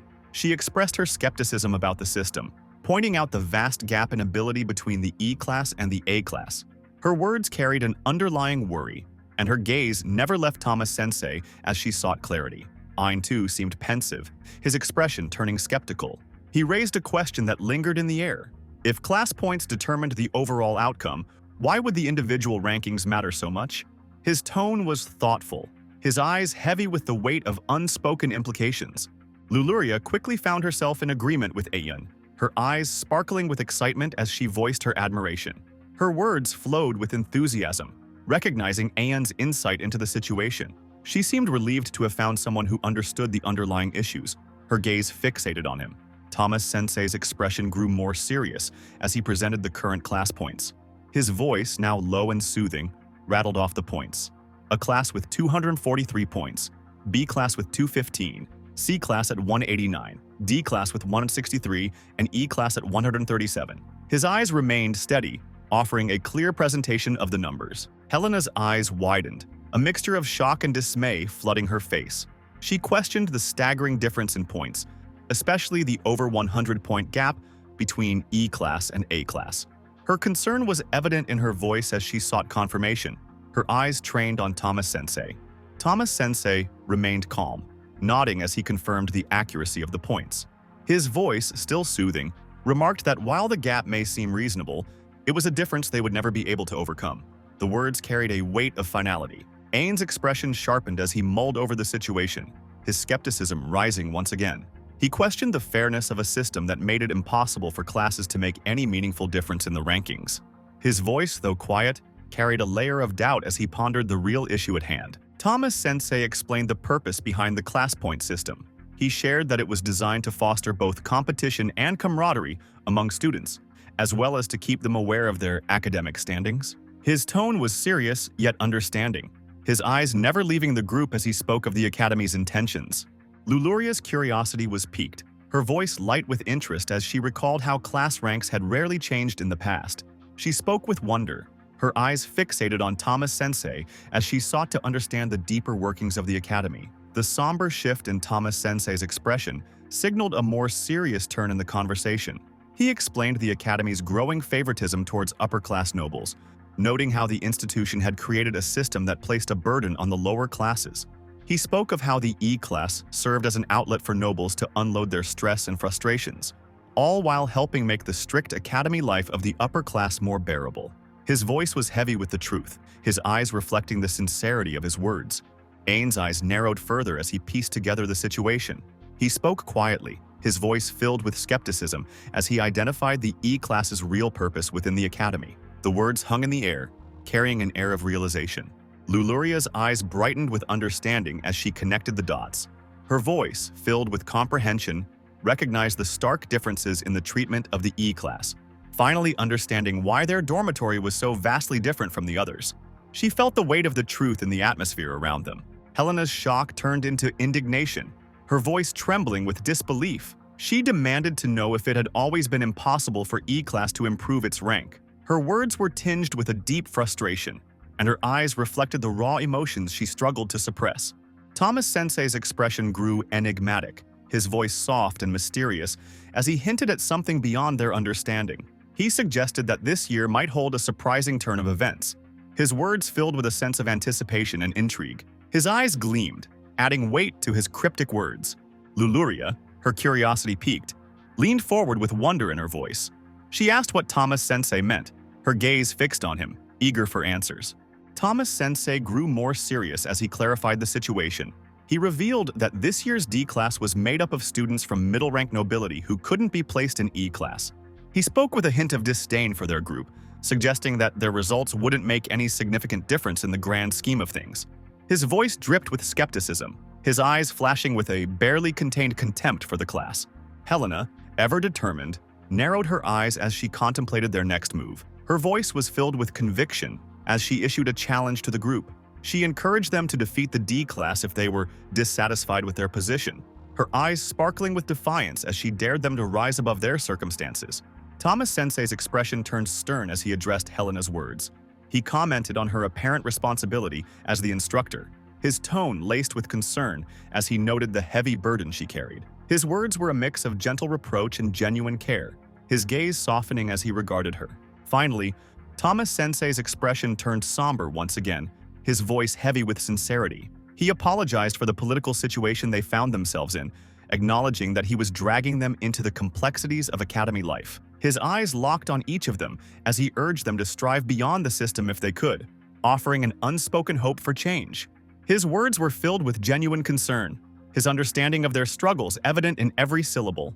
Luluria's eyes sparkled with excitement, and her voice rang with enthusiasm as she proposed a celebratory idea. She suggested that they engage in mock battle training, urging them to focus on trading blows rather than aiming to knock anyone out. Her eyes were bright with eagerness as she fixed her gaze on Thomas Sensei, fully expecting the group to dive into the training session. Helena's eyes widened in nervousness, her voice quivering with unease. She pleaded for mercy, asking that they be gentle with her during the training, emphasizing that it was merely practice and that there was no need to feel overly anxious. Her eyes remained on Luluria, her discomfort evident despite her attempts to downplay it. Luluria, sensing Helena's nervousness, offered a reassuring smile, her eyes warm and kind. She apologized, explaining that after seeing Ain's swordsmanship, she felt a bit more confident. She then eagerly offered to make Ain her training partner. Her voice was filled with excitement, and her eyes gleamed with anticipation as she looked toward him. Helena's eyes narrowed with determination as she interjected, her voice carrying an air of command. She declared that she already had a partner, ordering Luluria to find someone else. There was a sharpness in her tone, and her gaze carried an unmistakable arrogance, as if her status as a noble gave her the right to issue such commands. Helena's face contorted into a scowl, her eyes blazing with indignation. She clarified that her order was coming from a knight's daughter, though she seemed to imply that it didn't matter if Luluria ignored her. Still, she didn't think anyone should be paired with Ain, her words trailing off as she looked pointedly at Luluria. Luluria's expression softened, her eyes filled with understanding. She reassured Helena, offering that if Helena truly wanted to fight, she would have no issue with it. Her voice, calm and confident, carried a challenge as she declared that, as the top of the E-class, she would teach Helena the vast difference in their abilities. Her eyes sparkled with resolve as she stood her ground. Ain's expression turned thoughtful as he raised an interesting point, his voice filled with curiosity. He mused whether it was possible that Helena had been left out when pairs were being assigned. His words hung in the air, laden with the implication of a deeper issue. Helena's face twisted in a furious scowl, her eyes burning with rage. She snapped at Ain, her voice dripping with venom as she lashed out, demanding to know how a commoner could speak so disrespectfully to her. Her words were sharp, filled with malice and disdain. Thomas Sensei's expression turned stern, his eyes flashing with warning. His voice, firm and commanding, made it clear that, had they not been in the academy, Ain's words would have had much harsher consequences. There was a cold finality in his tone. Luluria's eyes widened in surprise, her concern evident as she quickly apologized. Her voice faltered, and her gaze shifted nervously between Thomas Sensei and Ain, the tension in the air palpable. Thomas Sensei's expression softened once again, his voice lowering to a soothing tone as he turned to Jiran. He calmly suggested that Jiran pair up with Helena, explaining that she was in trouble because she couldn't find a partner. His eyes remained steady, offering a subtle yet direct solution to the dilemma. Ain, still thinking, spoke up with curiosity in his voice. However, he was interrupted by Helena's voice, which filled with desperation as she vehemently rejected Giran as a potential partner. Her eyes were wide, and her tone made it clear that she wanted no part of that pairing. Luluria's eyes sparkled with interest as she turned toward Giran, her voice filled with wonder as she shared a bit of background. She mentioned that Jiran Guilford was the son of the infamous Guilford house, known for their association with the wolf nobles. Her gaze remained fixed on him, intrigued by his identity. Helena's expression twisted into a scowl once again, her fear now evident as she recounted rumors about the Guilford family. She recalled stories of the current head of the house, a man said to be a lunatic who once nearly killed a higher-ranking noble after a violent argument. Her words trembled with terror, her eyes wide with dread. Luluria's curiosity only grew, her voice still filled with fascination as she continued speaking of the Guilford house. She noted that, among the nobles obsessed with status, the Guilford family was considered a heretic faction. Her gaze remained locked on Giran, both awe and wariness clear in her expression as she assessed him. Helena's scowl deepened, her fear growing as she whispered that Jiran must have already killed a few people by now. Her voice trembled with dread, and she appeared genuinely terrified at the thought of interacting with him. Jiran, however, was less than impressed by the conversation. His eyes narrowed with annoyance, and his voice dripped with disdain as he addressed Helena's fear. He noted that she had been talking for quite a while, but now it was time to focus on the task at hand. He then addressed Luluria directly, revealing that he had heard of her confidence with a sword. His words were mocking as he downplayed the significance of their class and the training session.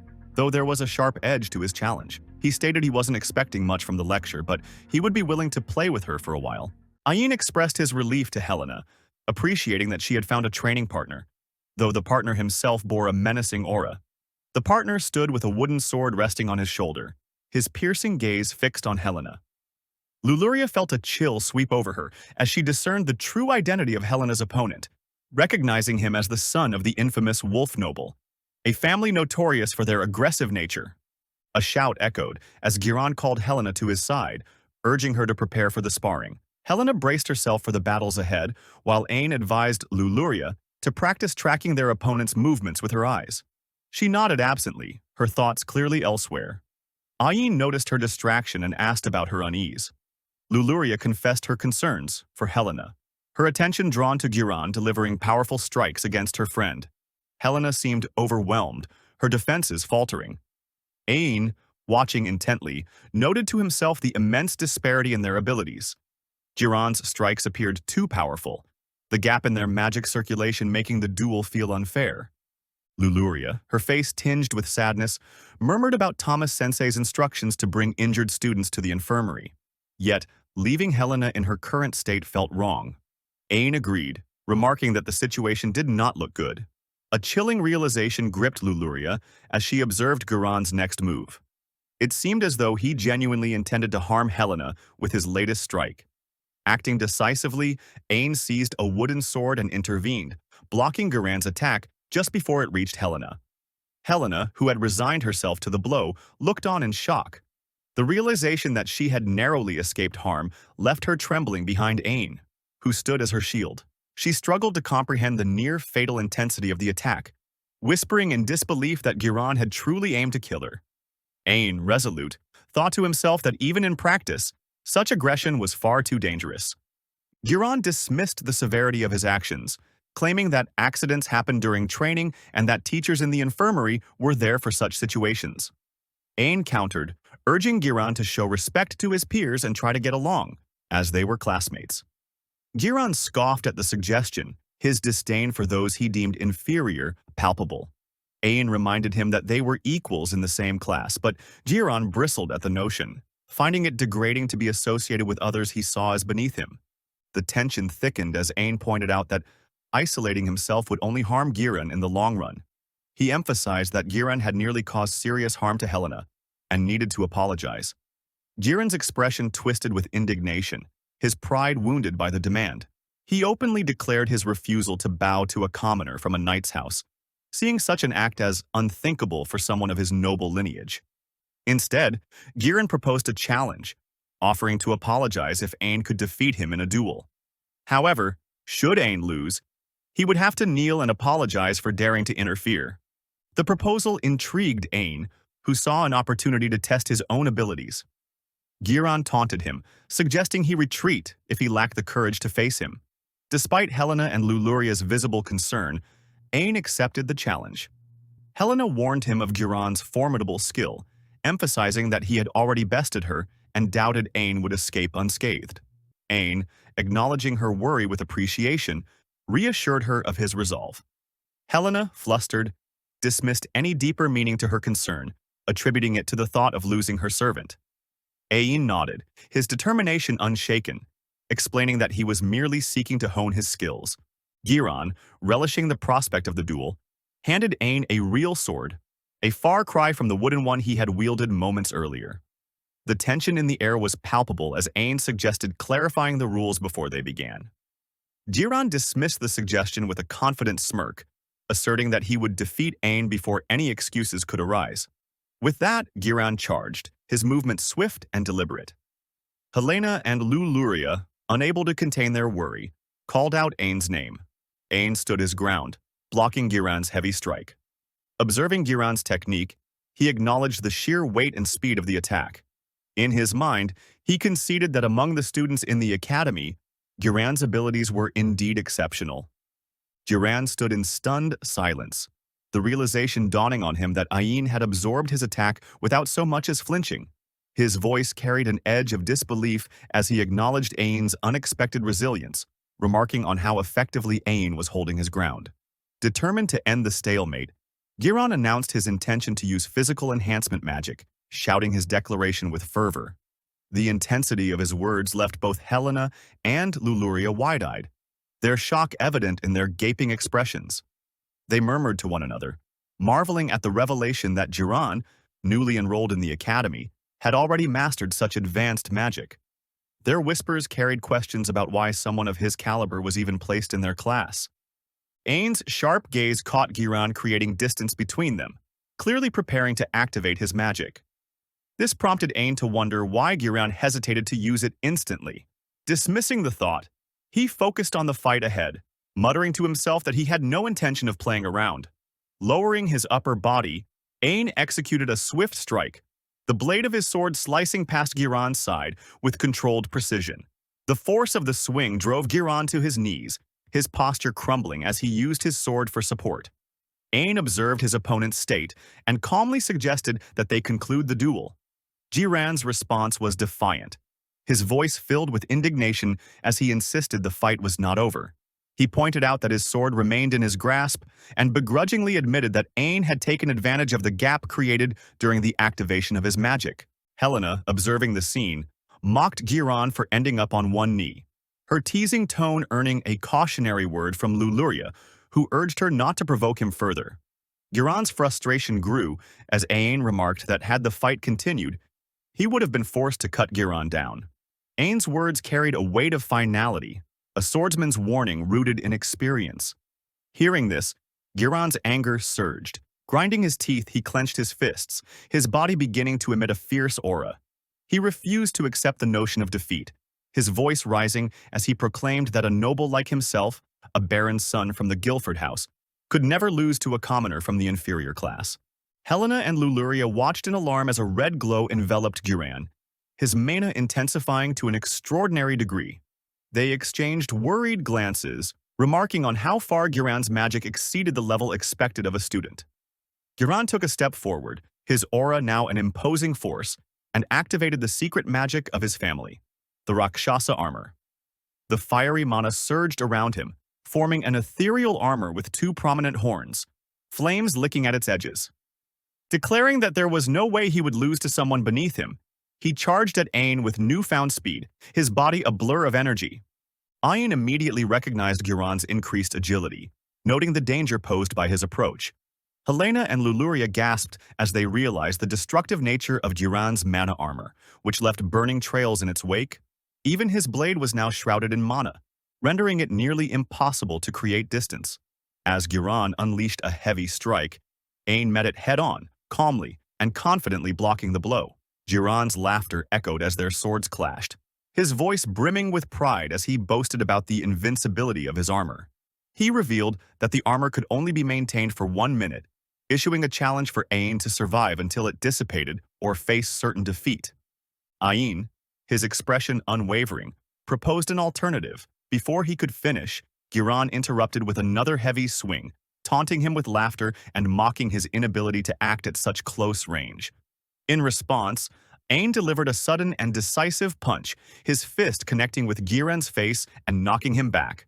Giran's voice cracked with anger and disbelief as he cursed Ain, questioning what had just happened. Before Giran could recover, Ain used the hilt of his sword to strike Giran again, sending him sprawling to the ground.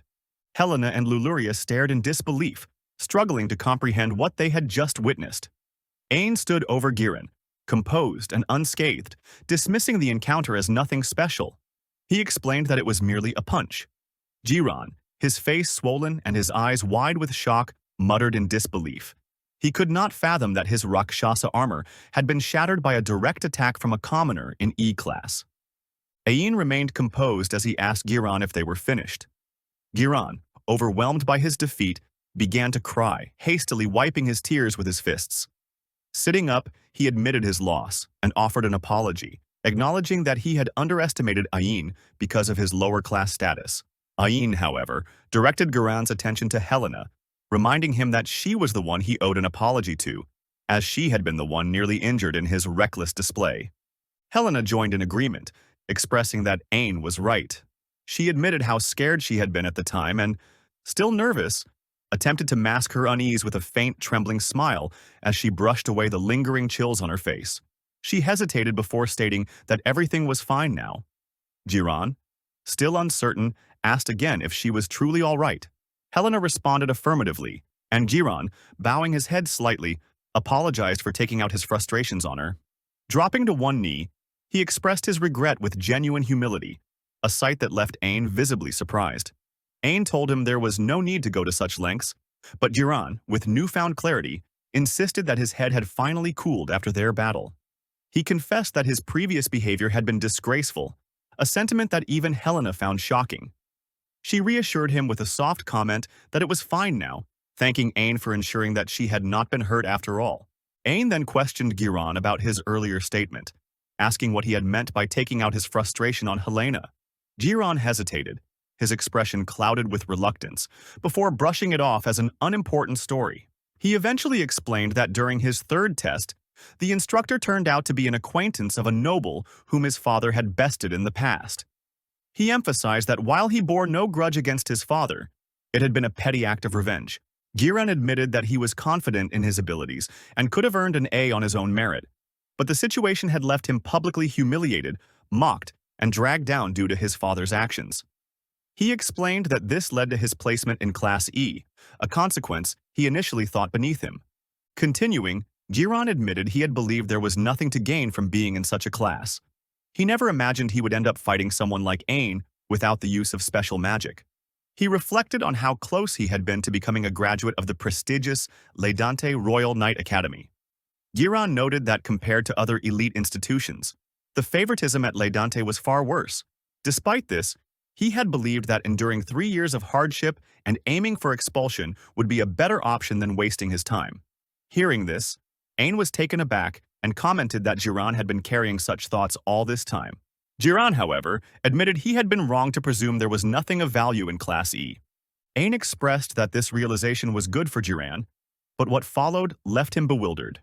Giran dropped to both knees, pressing his head to the ground. Ain panicked, stumbling over his words as he asked what Giran was doing, reminding him that he had once declared that a noble's head was not so light that it could bow easily. Giran agreed, shouting his reasoning with conviction. He then pleaded with Ain to take him as his disciple. Helena and Luluria, watching in astonishment, asked what Giran meant by such a request. Giran, unshaken, confirmed his intentions and implored Ain to teach him swordsmanship. He explained that their duel had made it clear to him that Ain was leagues ahead in skill. As a swordsman, Giran recognized this undeniable truth. Ain remarked that Giran's request was troubling, stating that he was not skilled at teaching others. Undeterred, Giran, with fierce determination, declared that verbal instruction was unnecessary. He suggested that they simply spar as they had that day. He begged Ain to accept, expressing his desire to grow stronger. Ain studied him for a moment before agreeing, but he added that there would be one condition. Giran, eager and desperate, exclaimed that he would fulfill any demand, even offering money or requesting his family to provide anything Ain wished. Ain extended his hand, asking instead if Giran would like to be friends. Giran froze, stunned by the unexpected request, and embarrassment colored his face as he hesitated before shaking Ain's hand. He admitted that if friendship was what Ain wanted, he would not object. Helena, quick to tease, remarked on the absurdity of the situation, calling out the irony of the proud wolf noble being tamed so easily. Giran, flustered by her comment, shouted back that he had only been caught off guard by Ain's unusual request. Luluria intervened, suggesting that Helena focus on studying instead of provoking Giran further. As Giran and the two girls continued to bicker and tease one another, Ain stood silently, reflecting on the moment. In his heart, he felt a sense of happiness. He had finally found not only friends, but also a disciple within the academy. Watching the trio's lively exchange, the students gathered in eager anticipation for the long-awaited dungeon exercise. The hall buzzed with murmurs of excitement as the instructor stepped forward to reveal the day's activity. Ain, hearing the announcement, was caught off guard, surprised to learn that a dungeon lay beneath the capital, let alone directly under the academy. Turning to his friends, he admitted his complete ignorance of such a place. Helena's face turned a shade of red as she teased him for his lack of knowledge, muttering under her breath about how this was typical of country bumpkins. Giran, quick to defend Ain, stepped forward and asked if Helena was making fun of his master. Helena, sensing the tension, immediately diffused the situation by insisting she meant no harm and was merely being kind. Ain, grateful for Helena's attempt at kindness, shifted the conversation and asked her for more information. With a sigh, Helena began explaining, drawing from her knowledge of the kingdom's history. She elaborated on how the Idea Kingdom's past was deeply intertwined with the Le Dante underground dungeon, a site discovered more than 5 centuries ago. She recounted how the dungeon had once drawn adventurers from across the land, earning its reputation as the largest of its kind in the world. Helena described the magical stones abundant in the lower layers, formed from crystallized miasma of the abyss, and explained how these stones could summon monsters of various sizes. She added that the stones, rich in mana, were once used as both jewelry and highly valuable magical resources. Though mining had ceased, the dungeon now served a dual purpose as a site for magical experiments and as a secure storage location for classified documents. The Academy's construction above it, she explained, was intended to prevent monster disasters while also providing a training ground for knights in training. Ayn listened closely, impressed by Helena's depth of knowledge, and remarked on how well-informed she was. Helena, pleased by the acknowledgement, teasingly noted that Ayn's focus on academics and tests often caused him to miss the broader context of their studies. Ayn, agreeing with her observation, admitted that his fixation on classes left him neglecting essential aspects of their world. He added that he always seemed to learn something new in her presence, a compliment that made Helena's cheeks flush with warmth. Smiling softly, she responded with a mix of pride and modesty, murmuring that she supposed she was simply that kind of person. Their conversation was abruptly interrupted when Luluria interjected with a sharp suggestion, remarking that Helena should perhaps focus on improving her grades. Helena, offended by the comment, reacted instantly, declaring that passing was more than sufficient for nobles like her.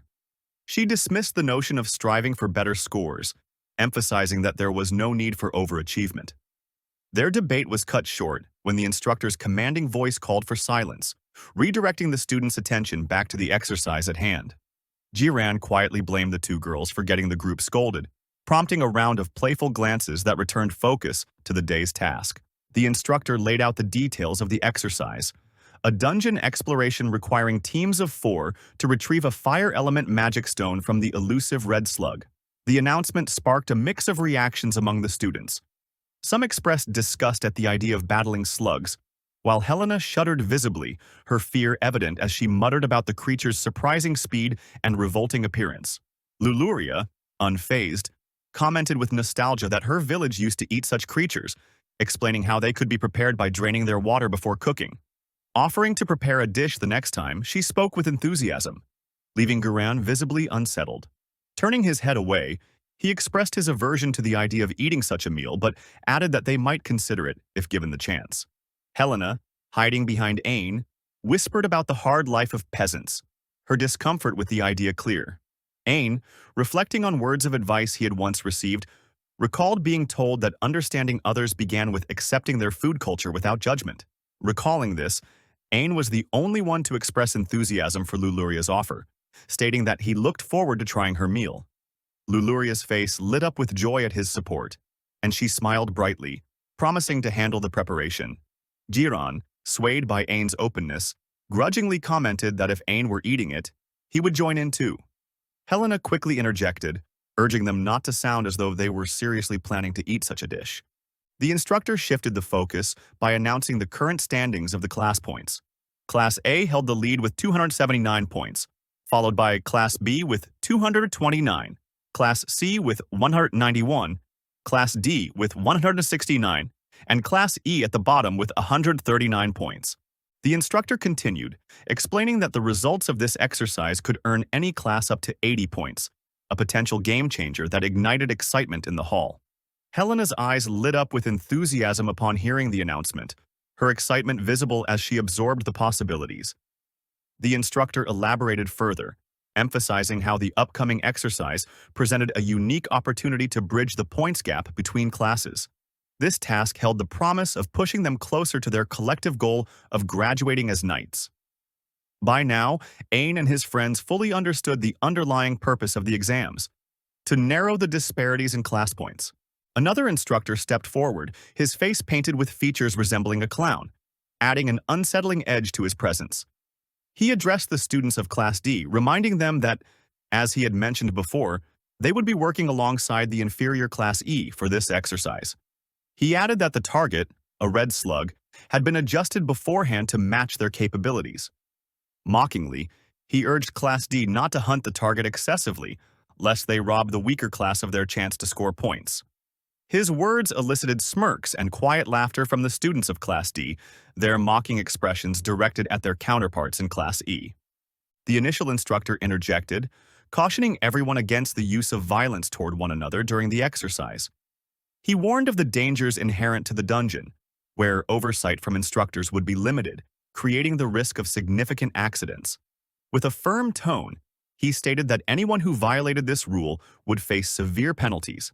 Ayan silently noted the implications, realizing that the exercise was deliberately designed to pit Class E against Class D in a competitive setting. Jiran interrupted Ayan's thoughts, asking for a moment of their attention. His serious tone surprised the group, prompting them to inquire about his concern. Giran explained, with some reluctance, that the instructor with the clown-like face, Eckhard, had once overseen his swordsmanship training. He described Eckhard as a bloodline purist with a nasty disposition, expressing distrust in the man's intentions. He mentioned having heard rumors of Ayin and Luluria's earlier encounter with Candela, but suggested that Eckhard posed a more immediate concern. Ayin assured Giran that he would keep this in mind, while Luluria, her face pale with unease, thanked Giran for the warning. She added a comment about how frightening so many individuals at the academy seemed to be. With a playful motion, Giran grabbed Ayin by the neck, asking if they would team up for the task. Ayin responded affirmatively, expressing his willingness to rely on Giran's support. Luluria chimed in, suggesting they add her and Helena to their group as well, asking if Helena agreed. With a confident smile, Helena remarked that she would lend them her power since they had requested it. Giran's frustration erupted, his irritation spilling over as he questioned Helena's audacity to offer her so-called useless power. Helena quickly apologized, startled by his outburst, while Luluria stepped in to calm Zyron, explaining that Helena's words were her way of expressing trust. Giran grudgingly muttered about the annoyance of the situation, but the group ultimately agreed to join forces, sealing their teamwork with a circle of hands and a shared commitment to succeed. The first instructor declared that all teams had been formed and began distributing maps to the students. As they examined the maps, murmurs of confusion spread, with some noting how simplistic the maps seemed. The instructor clarified that the maps had been deliberately designed this way to discourage groups from working together. He further stated that sharing information between groups was strictly forbidden. He revealed that a total of 8 groups had been created from the 2 classes, but only 6 red slugs existed within the dungeon. He reminded them of the 5-hour time limit for the exercise, urging each team to work efficiently to subjugate their target. As Ayn studied the map and reflected on the details, he began to grasp the implications of the instructor's instructions. Only 6 groups could hope to complete the task successfully, and the scarcity of targets carried the very real possibility that some teams might be left with nothing if others overhunted the red slugs. The realization of this competitive edge weighed heavily on his mind as the instructor declared the start of the exercise. Eckhard turned to his students with an expression of disdain, warning them that losing to the so-called inferior class would be unforgivable. The first instructor, Thomas, called out to Eckhard, questioning why his students had already begun moving. He reminded Eckhard that they had all agreed to start simultaneously. Helena, unable to hold back, shouted her protests, calling the action blatantly unfair. Eckhard, with his clownish smile, retorted mockingly, blaming the delay on the first instructor's class being too slow and declaring that skill made all the difference. Thomas, unimpressed, pointed out that Eckhard had not explained the dungeon map to his students, a deviation from the rules. He asserted that providing explanations and maps ahead of time was not how the exercise was meant to be conducted. Eckhard responded with a sharp jab, addressing Thomas by a mocking nickname and accusing him of being aligned with the inferior class. He ridiculed Thomas, attributing his supposed lack of talent to what he deemed a foolish approach to teaching. Eckhard's taunts escalated as he sneered about how struggling would only make things more entertaining, calling easy victories boring. Ayan turned to Thomas and apologized, expressing regret that Thomas had been burdened with overseeing Class E because of him. Thomas, in turn, offered a reassuring smile, telling Ayan not to worry. He remarked that some people equated being assigned to a higher-ranked class with a sense of superiority, brushing off the insults as insignificant. Thomas then addressed the rest of his class, stating firmly that he would not waste any more of their time. He announced that the explanation was over and invited those without further questions to enter the dungeon, signaling the official start of the exercise. Inside the dungeon, Luluria noted the clear glow of mana emanating through the space, marveling at its beauty. Helena, however, was less composed, commenting on Luluria's carefree attitude and expressing her frustration at the behavior of Class D students. Her anger burned brightly as she suggested that breaking their noses would be a fitting response. Luluria cautioned Helena to walk carefully, reminding her of the potential presence of monsters. Helena spun around, dismissing the concern, and argued that the current exercise demanded seriousness. She insisted that if they approached it lightly, they would never catch up to the cheating Class D. Jiran added his own disdain for E-Card and the students of Class D, though he admitted that this did not make him feel particularly motivated to excel in the exercise. Helena countered with her suspicions that the students of Class D had likely seen the map beforehand, already knowing the locations of the red slugs. She suggested that if their group defeated one, the others would likely have already been claimed. Her tone grew bitter as she dismissed the class points as a superficial ranking system designed to favor the top, insisting that it was an impossible situation to turn around. Jiran turned to Helena and questioned her negativity, asking if she did not feel any frustration toward their circumstances. He dismissed her concerns, labeling the exercise a waste of time and explaining that he was focused only on training in the dungeon. He remarked that this attempt would merely serve as a survey of his future training grounds and smiled as he turned to Ain, asking if he felt the same. Ain disagreed, expressing that if they all did their best together, they could achieve strong results and create meaningful memories. Jiran, inspired by Ain's optimism, became fired up and turned to Helena, urging her to stop being so dismissive and to take the exercise seriously. Helena, overwhelmed by Jiran's sudden enthusiasm, shouted at him, questioning what was wrong with him. As the group began moving, Jiran took the lead, declaring that they should aim to crush all the red slugs and make the experience unforgettable. As the group pressed forward, one of the girls teasingly asked Jiran if he perhaps liked Ain a little too much. The question lingered as they ran, but Jiran's focus shifted when he noticed Luluria falling behind. He shouted for her to pick up the pace, prompting Luluria, her face showing signs of fatigue, to apologize. She explained that she had only learned magic circulation techniques back in her village, which left her struggling now. Helena, amused by Luluria's plight, teased her, calling her hopeless and joking that she might give her a little push. This teasing irritated Luluria, who retorted that she would refuse to help Helena with homework from now on. Ain intervened, calmly advising Luluria to push back slightly, shift her weight forward, and maintain her balance as though she were skipping. Luluria responded with determination, deciding to try his suggestion. To her surprise, it worked, and she quickly caught up with her teammates. She thanked Ain profusely, overwhelmed with gratitude. Jiran smiled, praising Ain and remarking that such results were to be expected from him. He added with a grin that perhaps they could afford to move a little faster now. As the group advanced, they encountered 4 goblins blocking their path. Helena assessed the situation, noting that the monsters were all level 2 and might be too much to handle. Luluria voiced her concern, suggesting that they conserve their stamina for the return trip and consider avoiding the goblins altogether. Jiran, however, brimming with excitement, declared his intent to leave the 2 on the left to Ain. He reasoned that they could not afford to waste more time here. Ain agreed, unsheathing his sword with a decisive motion. Without hesitation, they engaged the goblins, swiftly cutting through the creatures in an instant. After the battle, Jiran expressed his amazement at Ain's clean and precise strikes, marveling at how the goblins had been diced down to their very bones. Ain, feeling a mix of humility and embarrassment, attributed his success to luck, noting that the goblins had simply been in the right position. He then checked on his teammates, asking if everyone was unharmed. Both girls chimed in, remarking that it seemed like more than just luck on Ain's part. This realization made Ain resolve to hold back a little more in future encounters. The 2 girls shifted their attention to Jiran's weapon, commenting on how much sharper his sword seemed.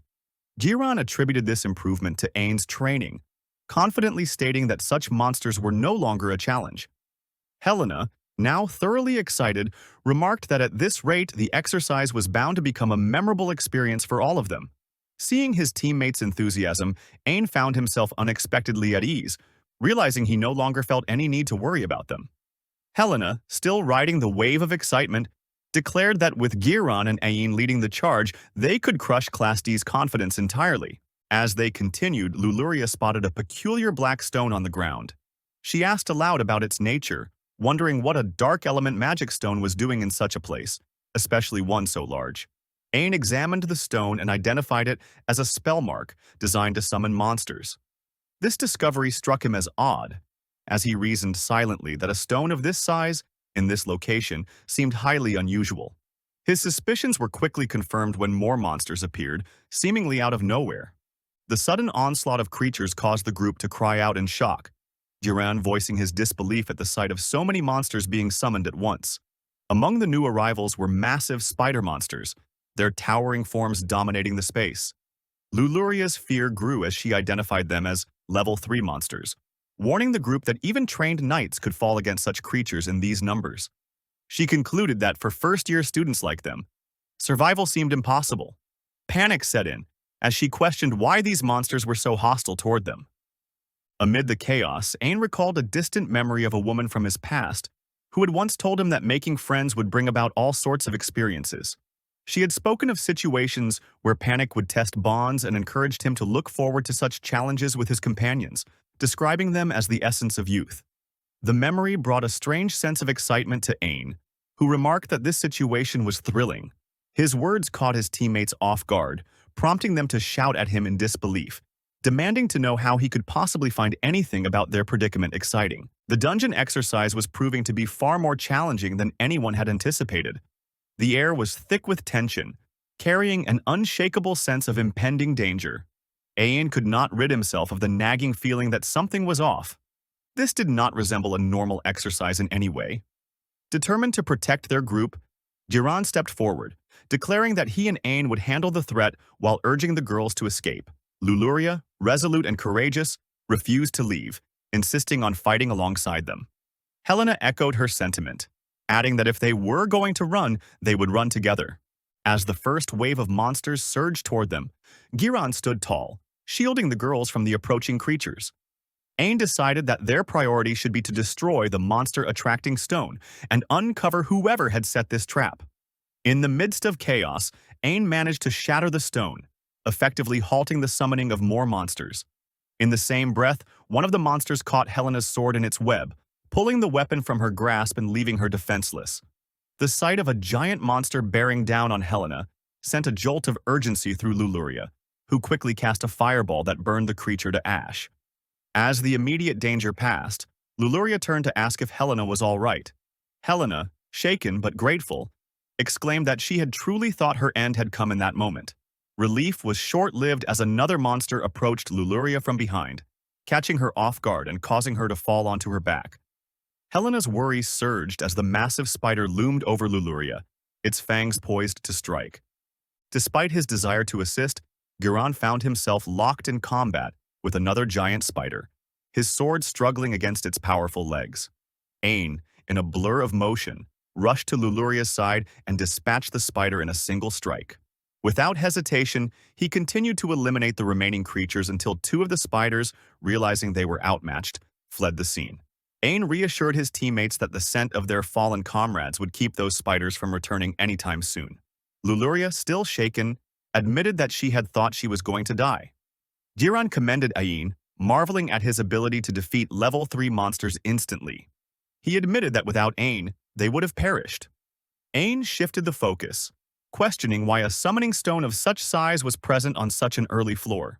He speculated that it must have come from a deeper floor, or had been deliberately placed here from the outside. Giran suggested that the routes assigned to each class were predetermined, making it plausible for someone familiar with the layout, such as an instructor, to have orchestrated this. He raised the possibility of foul play, mentioning Eckhard's potential involvement. Helena asked if Giran truly believed Eckhard was attempting to kill them. Ain pointed out that there was still insufficient evidence to draw conclusions, and proposed they look for more clues on their way to the designated spot. Luluria, visibly overwhelmed, remained on her knees, apologizing as she explained that she had lost the strength to stand. Helena attempted to encourage her, brushing off the encounter as a minor fight. Ain, however, recognized that Luluria was succumbing to fear. Luluria expressed her frustration, lamenting her perceived inadequacy and questioning her decision to come to the academy if she would only prove so pathetic. Ain responded by reminding her that she had stood her ground and fought alongside them instead of fleeing. Helena joined in, admitting that she had been terrified herself but emphasizing that they had all done their best. She pointed out that Luluria had saved her life and should not downplay her own contributions. Luluria, moved by their words, thanked both Ain and Helena for lifting her spirits. Giran, eager to move forward, urged Luluria to get up, insisting that lingering like this did not suit them. The group pressed onward, with Giran vowing to find whoever had left the summoning stone and make them pay. As they walked, Giran observed Ain's expression, commenting that he did not look well. Ain admitted that he was worried other routes might also have been trapped, expressing concern for their classmates. Giran dismissed the notion, doubting that the perpetrator would go to such lengths. Ain speculated that the culprit could be traced by residual mana, continuing to ponder the situation aloud. Giran mentioned that if Eckhard were truly behind this, his grudge might stem from having placed Ain in Class E. More than that, Eckhard's disdain for him might have reached a breaking point. However, as their deliberation deepened, the group concluded that Eckhard's involvement was unlikely since he was confirmed to be outside the dungeon during the exercise. This revelation led them to suspect another perpetrator entirely. As they approached the next area, Helena checked the map and noted that they would soon reach the region inhabited by the red slugs. A sudden shout from Ain commanded everyone to stop, and moments later, a group of other students emerged from the shadows. One of them, Candela, stepped forward, sneering as he remarked how unsurprising it was for Ain to break through the trap and make it this far. His voice dripped with contempt as he declared his intent to crush 2 sets of commoner trash who had dared to defy him. Identifying himself as a member of the Marquis house, he vowed revenge for the perceived ruin of his life, blaming Ain for his placement in Class D. His expression was twisted with rage as he proclaimed that Ain and his companions would pay dearly for their sins. Luluria stepped forward, reminding Candela that it was strictly forbidden for students to interfere directly with one another, and that Thomas Sensei had promised severe punishment for such behavior. Candela only smiled, dismissing her words as naive. He explained with mockery that no one in the academy would dare touch him, emphasizing the disparity in their statuses. His condescension dripped as he declared that they had chosen the wrong enemy. Giran, unperturbed, questioned if it wasn't Candela who had picked the wrong fight. He asked Candela if he truly believed he could win with just his limited numbers, but Candela burst into laughter. With a smirk, he gestured, and more of his allies emerged from the darkness, surrounding Ain and his group. Candela taunted them, mocking their exhaustion after facing wave after wave of monsters, claiming they could not have anticipated this ambush with their inferior intellect. Luluria, taking in the scene, remarked that their earlier suspicions of another culprit had been correct. Giran added that Candela's cowardice was evident, resorting to such underhanded tactics out of fear of Ain. This infuriated Candela, who barked orders at his subordinates to attack and make the inferior trash bleed. As Candela's group charged, their laughter and jeers filled the air, confident there was no way they could lose. The confidence quickly turned to panic as Ain and his companions swiftly dispatched their attackers. Ain exercised considerable restraint to avoid fatally harming them, yet even with this handicap, Candela's group fell one by one. The remaining students trembled, too terrified to continue fighting. Candela, enraged, screamed at his subordinates, demanding to know how they could lose to someone from an inferior class. One of them stammered, pointing out the strange fact that, despite facing numerous powerful monsters earlier, Ain and his team bore not a single scratch. Helena herself seemed equally stunned at how Candela's group had failed to notice this sooner. Hearing this, Candela froze in disbelief. His voice rose in denial as he insisted it was impossible, arguing that the dark attribute summoning stone he had placed should have overwhelmed Ain's group with powerful monsters. He demanded to know how they had survived. Ain calmly explained that they had killed the monsters, even noting how some had fled for their lives. Candela, now panicked, lashed out, claiming he did not care about their explanations. Ain chastised him for endangering others, suggesting that his actions had crossed a dangerous line. Candela, unwilling to back down, ordered his remaining followers to attack, but they were swiftly defeated. Soon, only Candela remained, beads of sweat forming on his brow as his panic grew. Trembling, he accused Ain and his team of going too far, complaining that a knight should fight fair. Ain offered to face him one-on-one, and Candela reluctantly grabbed his sword. Charging forward, he activated his light step skill, confident he could outmaneuver Ain and deliver his vengeance. Yet, in an instant, Ain disarmed him effortlessly, disrupting his stance and sending Candela sprawling face-first into the dirt. Realizing he was outmatched, Candela attempted to escape, activating his light step skill once again, convinced no one in the academy could match his speed. His confidence was shattered as Ain appeared beside him in the blink of an eye, calmly remarking that light step was a basic skill for knights. With a single punch, Ain rendered Candela unconscious. He and his teammates tied Candela and his remaining followers together with rope, securing them in a neat bundle. The group debated what to do next, and Ain assured them that Candela and his group would wake up soon enough, bruised but alive.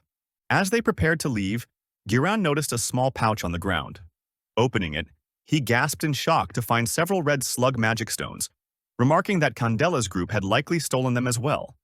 Ain, considering the situation, announced that he had a plan. The others exchanged curious glances, their eyes sparkling with interest as they eagerly awaited his idea.